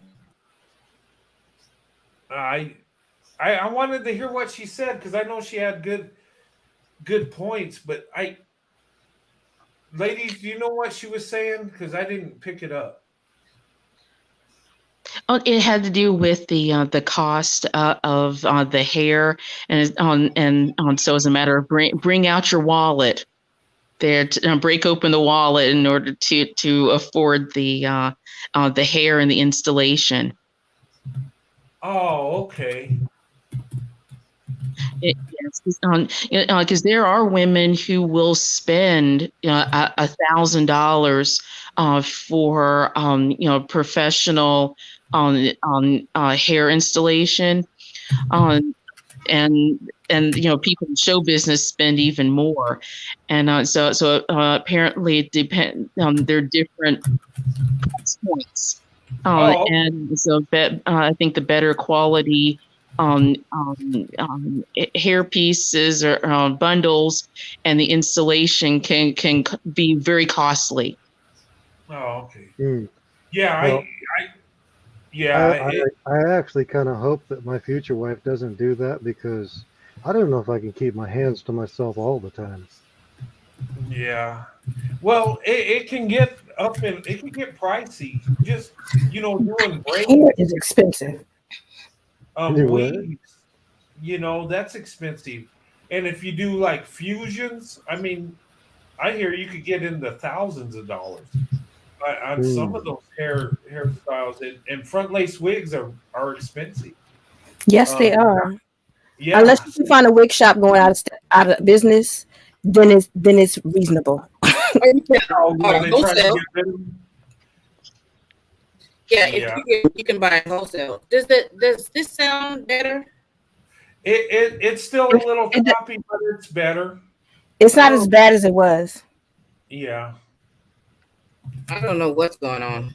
I'm trying I think it's StreamYard. I don't know. Pro White Leadership couldn't get on tonight. Something's going on. It's Probably just atmosphere. Yeah. Sometimes it does that.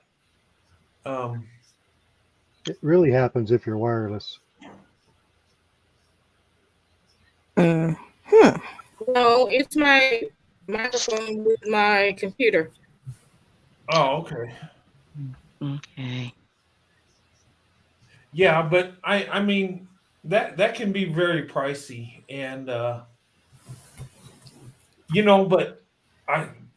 I know how much black women's hair costs. I've been married for 20 years. I spent a lot of money on braids, on weaves, different hairstyles. My wife never wore weaves that much. She did wear them here and there. Mostly she braids it. I found that it seems that when my wife wears braids, her hair grows really nicely. It does better than actually doing a weave. The thing I don't like about the weave is it seems like it don't last. As your hair grows out, it looks good when it's done, but after a short time, it's like it's just there. Yeah, and then when you take it, if depending on how you get it done, like if you have it sewn in or whatever, once you take it out, it's like it feels like you're losing more hair than what you had. Yeah, and you got to take the scissors where it's sewn in, and yeah, I've helped my wife take out weaves and stuff, but the braids you just kind of undo them and keep it moving, and then their hair goes poof, like she has a gigantic afro, and it looks so healthy and looks so beautiful. I just want to run my fingers through it and stuff. I think this is very important for white men who want to be with black women. This is an important part for you to know what you're gonna, if you're gonna take care of her, hair is a very important part. Yes, and you know what? What my wife feels comfortable with, hey, that's what she gets. Mm-hmm. And she does care what I think, and she knows what hairstyles I like. She'll do it for me, and that's neat. But hair's a big thing, but hair's a beautiful thing. With black women, they, their hairstyles are unique. Whether they're going natural or braids or the different hairstyles. There's so many, and not many women can have all these different hairstyles, and that's a neat thing. I never, I think it's a good thing. It keeps it spicy. It does, and it's different, And especially if she can do an accent, because then you get a different woman every time. There you go. Mm. Okay, then you could get in trouble with that, and then she'd say, "Okay, you don't like how I looked before. You think I'm someone else."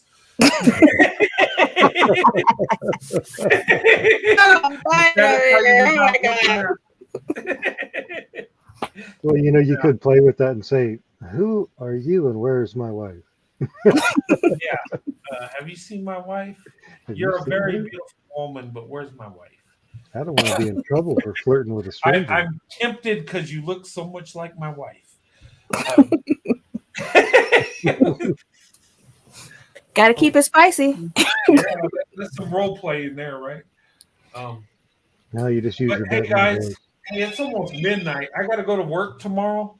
Tomorrow's my first day back at work, so I need to close this out.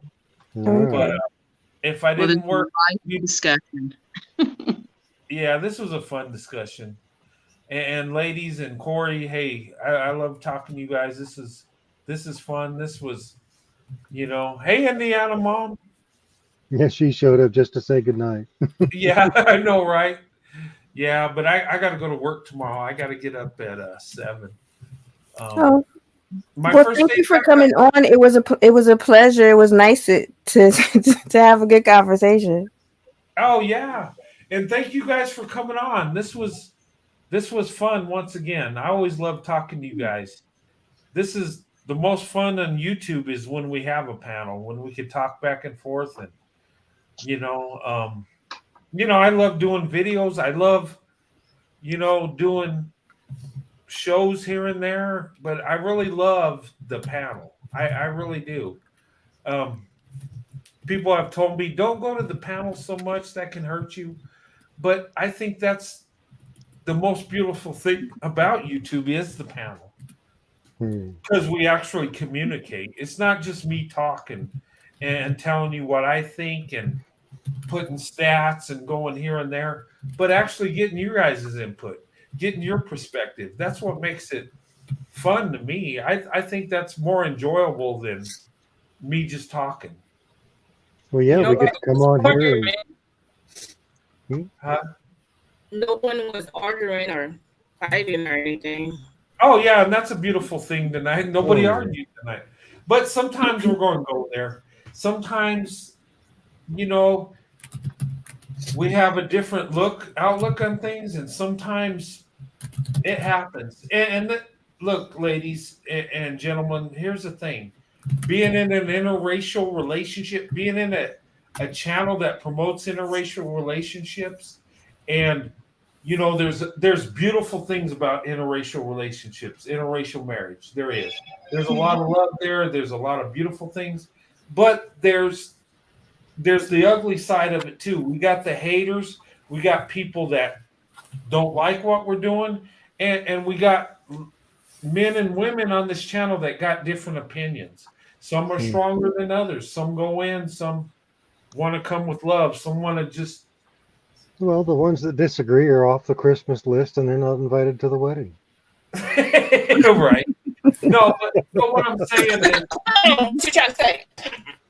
But the thing of it is we're like a family here, and I don't want to lose nobody. I don't. Am I going to lose people? Yes. People are going to get upset with me on something I say or something somebody says on the panel, and it is what it is. I don't want to lose nobody, but I'm leaving. Some people. What'd you say? You're leaving? Okay, sorry. Except PPP. PPP, don't leave. I'll do whatever you want. Don't tell me that. Oh,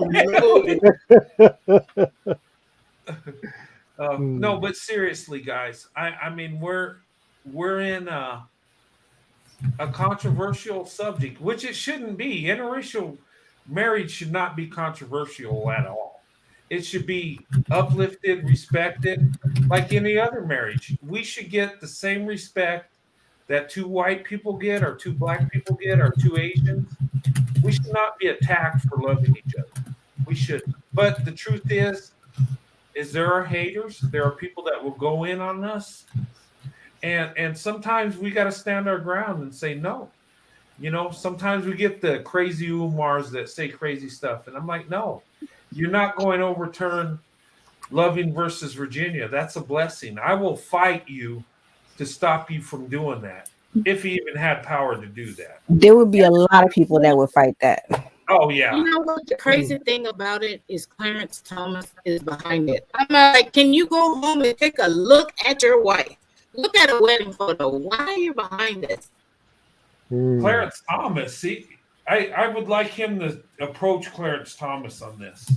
Would Clarence Thomas give up his wife for Umar's cause? First of all, Clarence Thomas is not going to talk to Umar. Yeah, he won't even entertain that. But let's say he did. I mean, he would just laugh. What about Ketanji Brown Jackson? Her husband's white. You think she's going to give up her husband and her family for Umar's cause? I think not. He just needs to move to a country where they agree with him. And all the other justices ain't going to sign in on this crap. It will unless the interracially married justices are trying to get a divorce and make their marriage invalid, I don't think they're gonna let that pass. Well, what? So if they get a divorce, they want the whole nation to suffer with them? Okay. Umar is just an absolute Gustavius minimus. Yeah. But the thing of it is hey, I know it ain't going past. I know he's talking out the side of his neck. It's just something he's trying to appease part of his crowd. And there's women that follow him that believe if they would overturn something like this, that they would have more black men to choose from. No, you wouldn't. And in fact, you would create so much animosity, so much anger. I mean, no community would benefit from this. We would all suffer. Once you integrate, you can't go back. We're integrated, guys. Ladies and gentlemen, you know what? Hey, and you know what? We're going to integrate more. Interracial relationships, interracial marriages is climbing. And it increases every day. And you know what? When we come together and get married, it's a beautiful thing. But our children are going to be biracial children. And that's a good thing. I don't think it's bad. We need to love our children and not kick them to the curb like our ancestors did when they had biracial kids because they weren't pure white. Yeah, we don't need to go down that road. Yeah, that ain't going to happen today. And I just don't get it. You had this child all those months. You didn't even bond with the child. You just waited to see what color it was. Yeah, that's crazy. That's how evil people were. I can't understand it. I don't get it. That's look, everybody, y'all should know Umar is probably a closet bunny lover. Oh, I know he is. That dude is a snow bunny fetishizing maniac. Well, he's not. He's probably got a snow bunny safari thing going or something, where he takes. Yeah, you know what? He probably spends so much time in Europe it ain't even funny. He's probably, you know what? Didn't they catch him trying to get a number from some white woman? Yeah, that guy's a snow bunny. They might actually catch him with a white woman. Oh, you know what? Hey, don't be surprised. You know what? The truth surfaces.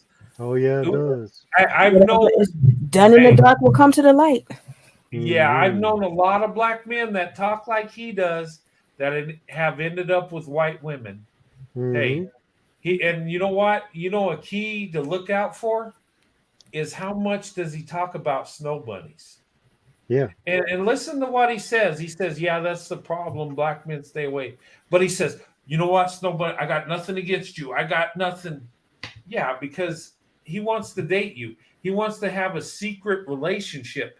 But his fans, he cannot get with a white woman in public because it would they'd crucify him. Yes. Yeah, it would make him a hypocrite, which he already is. But it would just show light that, hey, you're telling black men to get with black women, but you're with a snow bunny. That's the thing. And he talks about snow bunnies all the time. He's fixated with it. The guy's with snow bunnies. You can't tell me he's not. He's a pervert. Oh, yeah, he is. And then he talks about, between the legs is heaven. And, dude, I mean, can you say anything else about black women except in a sexual sense? Can you refer to black women instead of the man cave? I mean, seriously, are between her legs. Can you just say black women are beautiful and that's what you prefer? And can you marry a black woman? It's like black men don't know how to not sexualize black women. Yeah, but us white men are the fetishizers. I mean, let it make sense. Because they lead with their third leg. they don't come with anything from the mind. Yeah. It's almost like to have a 12-year-old. It's almost like they got a 12-year-old mindset, and if they don't leave it alone, they're going to break it off. What is some old person told me? They said a man can only think with one head at a time. Yeah. and he doesn't think with the right one. Oh, I wait, don't think guys. he thinks with Hey, either one of them. hey, hold on. I'm hearing something outside. Hold on. I'm going to look out my window. This is suspicious. Uh-oh. Oh, man. Somebody's Oh, chasing yeah. bunnies. Hey, you know what? There's a black man that lives on the third house down in my neighborhood, and there's a secret agent snow bunny going to his door. Yeah. I think she's trying to get his bank account to build up white supremacy. Oh, man. I saw the funniest thing today. Uh, There's this TikTok about this black guy talking about if about snow bunnies or whatever, uh, and then a black woman stitched that his thing. He was like, "Thank you, we don't want you." Da, da, da. Maybe the white ladies will take you, and then the white lady stitched, "We don't want him either. Maybe the Hispanics will take him." I think I've seen that. oh, wow. I got to look at that one. I think I've seen that or a version of it. But It is hey, funny. It was Yes, funny. I thought it was hilarious.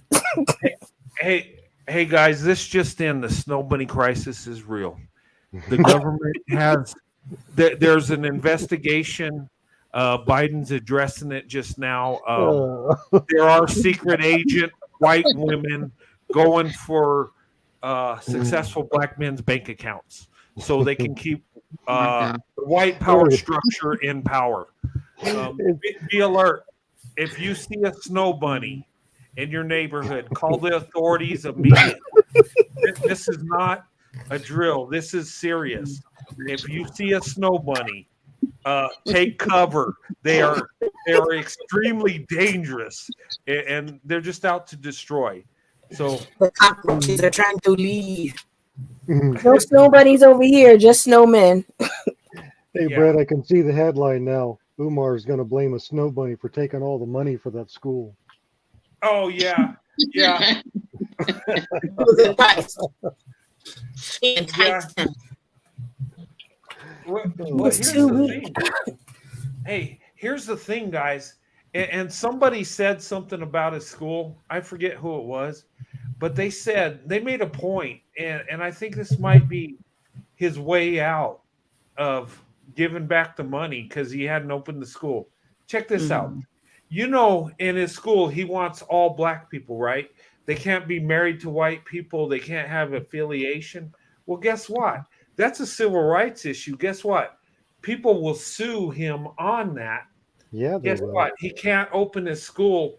And guess what? It's not his fault. It's the racist white people trying to stop him. There it is.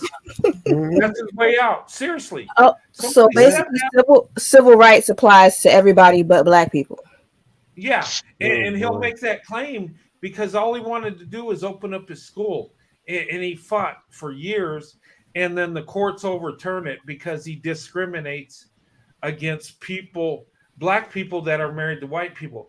And here's the thing, or have somebody in their family that's married to a white person. And in America, seriously, how many families you know that don't have an interracial marriage? Seriously, whether you're white or black, there's somebody there that's married interracially. My family down has the line several. somewhere. Yeah, and There's a lot one of in black my family. and when I look at my wife's family, there are a lot of black men married to white women, right? And a couple going the other way, black women, white men, right? So, and that's not uncommon in today's world. So guess what? I think that's his way out because they will sue him because he's discriminating, right? Because you can't have a school and discriminate against people. No, I mean, I can't open up a school and say I don't want black people. I will get sued, right? Yeah, big time. Well, the other way you could get sued too. So that's what he's going to do. And guess what? That's his way out. He says, "Yeah, I used your money. I built this school, but the racist white power structure will not let me have it." Boom. That's it. That's his way out. And you know what? He keeps the money. he gonna be brought up on charge for a Ponzi scheme if he not careful. Yeah. Well, I've heard people say that the IRS is looking into his financial situation. I don't know if that's true. I'm not saying that's true. Allegedly, that's what I heard. I don't know. IRS always gets their man because even if they can't find charges on you somewhere else, they will find them in the IRS. Hey, the IRS looks at all of us. I tell you what, I've had the IRS come in on me on $25 a few years ago that I didn't file correctly, and they got their money with interest. So if they're going to spend time with a little guy like me, just think what they'll do with Umar. Yeah. He gonna be taking that walk of shame. But walking the mile, walking the green mile. and you know what? He might have his bases covered. I don't know. I don't know how true. I haven't looked into that. But what I'm saying is, I believe he's looking for a way out because I don't think this school's going to open. It's been too many years. He's been begging for grit money to keep it going, and then he's begging for plumbers and electricians to do work for free. And I don't buy it. Maybe I'm wrong. He might open it next week, and hey, no, he wasn't a good steward of his money. Yeah.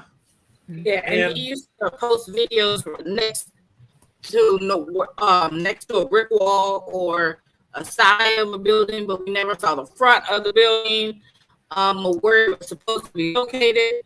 It was like, you know what, you ain't getting not paid for me. And, well, here's the thing: if you guys watched his sideshow wedding, that he was supposed to marry these two women, right? The light skin and the dark skin.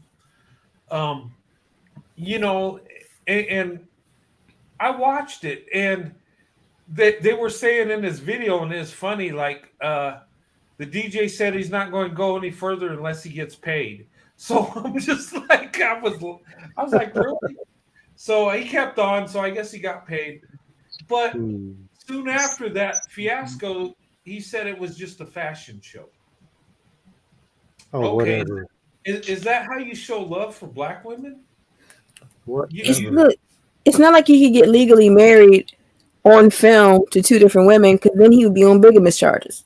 Yeah, and that's true, and that's what he says. Why it was a fashion show, because he can't legally do it. But you know, the people in Utah find a way. Yeah, they find a loophole to do it, and you know what? They just now starting allowing Black people into their church, so he still ain't going to do it. Yeah, and you know what? If he really was committed and thought, you know, because I've heard, you know, Black men say that, you know, marriage is just a piece of paper. We can be married without that. Okay, well, if he really loved these women, he would just be with them and say, "These are my wives," right? But see, the thing about it is, if they were smart, they were like, okay, well, if we don't have to get married, then let's just sign some paperwork that will give me all the rights that a woman a wife is entitled to, except for the marriage certificate. How about we do that? Yeah, they could be common law, couldn't they? Can they do that with? It depends on the state if they have common law, but like my state, because they did not want to have gay marriage, they actually got rid of common law marriage. Oh, okay. So they avoided it that way. But yeah. You know what? They can live together. They don't have to be legally married. They could just say they're married. He could have a ceremony with one of his witch doctors and just say, "Hey, we're married." True, but like if he went into the hospital, be like, who has the right to give us information about care? Yeah, it runs into a whole lot of stuff that you need to start. You have to have a lot of paperwork if you're going to be living in sin without the sanctity of marriage. Yeah. Hey, yeah, Brent, exactly. Yes. I'm gonna drop off the panel because I don't want to be responsible for keeping you up till 1 a.m. Oh yeah, I forgot. I don't want the right. I don't want to the raft of Sandy, so I'm going to drop off as well. Yeah. Well, hey guys, this was a pleasure tonight, and What's her name, Corey? Huh? What's her name, Corey? What's that? What's that, Corey? I What's didn't her hear name her. with the braids? Oh, you want to know her name? He's not gonna tell us. Give me the Her name, initials. her name is Lovely, Elegant, Beautiful. Tribal braid. All right. Her, Good her, night. her first name is Keisha, and she's got braids. And, So silly. Oh my goodness, you guys are so silly. Okay. I love it. Good night, everybody. Good night. Yeah, good night. All right. Good night. Have a pleasant weekend. Good night. Hey, guys. See you guys on Sunday. Yeah, I'll be back Sunday. Hey guys, I'm going to be on Saturday night with Miss Anita. I'm going to be coming on her show Saturday, and then Sunday I will do a prayer meeting, and then I will do a regular show that night. So that's my schedule. I won't have my own show Saturday. I'll be on Miss Anita's, and then I'll do a show Sunday, a couple shows Sunday. So yeah, I just want to tell you guys that. But See you on Miss Anita's show then. oh yeah, I gotta visit Miss Anita. I was supposed to go live a couple Saturdays ago, but with Sandy's mom passing, that didn't happen, and it's just been. But you know, I told her I'd come on her show, and I want to visit my friend Miss Anita, and we'll have a good time. So I'll be there Saturday, and then Sunday I'll do a prayer meeting, and then I'll do a regular show. I don't know what the topic will be Sunday night. I'll figure out something. You know. But hey, ladies, good to hear from you. Good to see you. You know, and I thank everybody that came on tonight. This was you know, a fun live. I had a good time, and you know, I had a really good time. It's 3:45, and I'm forcing myself to shut it down. So, Okay. but anyway, have a good night, and we'll see you. All right. Bye-bye. And thank you, everybody that came on the channel. Sunday night we might have the dating game. That would be a good idea, actually. Let me talk to Mr. Corey. I want Corey on the hot seat. We'll see what happens. But anyway, guys, thank you for tuning in. Thank you, panel, for making this night. Hopefully you got something out of this show. And my thing tonight is we need to protect what we have. We need to protect our community. You know, the interracial community, black women, white men, we need to, you know, embrace what we got and be an example like we have been and show that we're the power couple. And hopefully everybody follows our lead so everybody can be that power couple. But anyway, I'll talk to you guys later. God bless you and your families, and I'll see you Sunday evening on the prayer meeting, and then Sunday night. And come join me at Miss Anita's channel.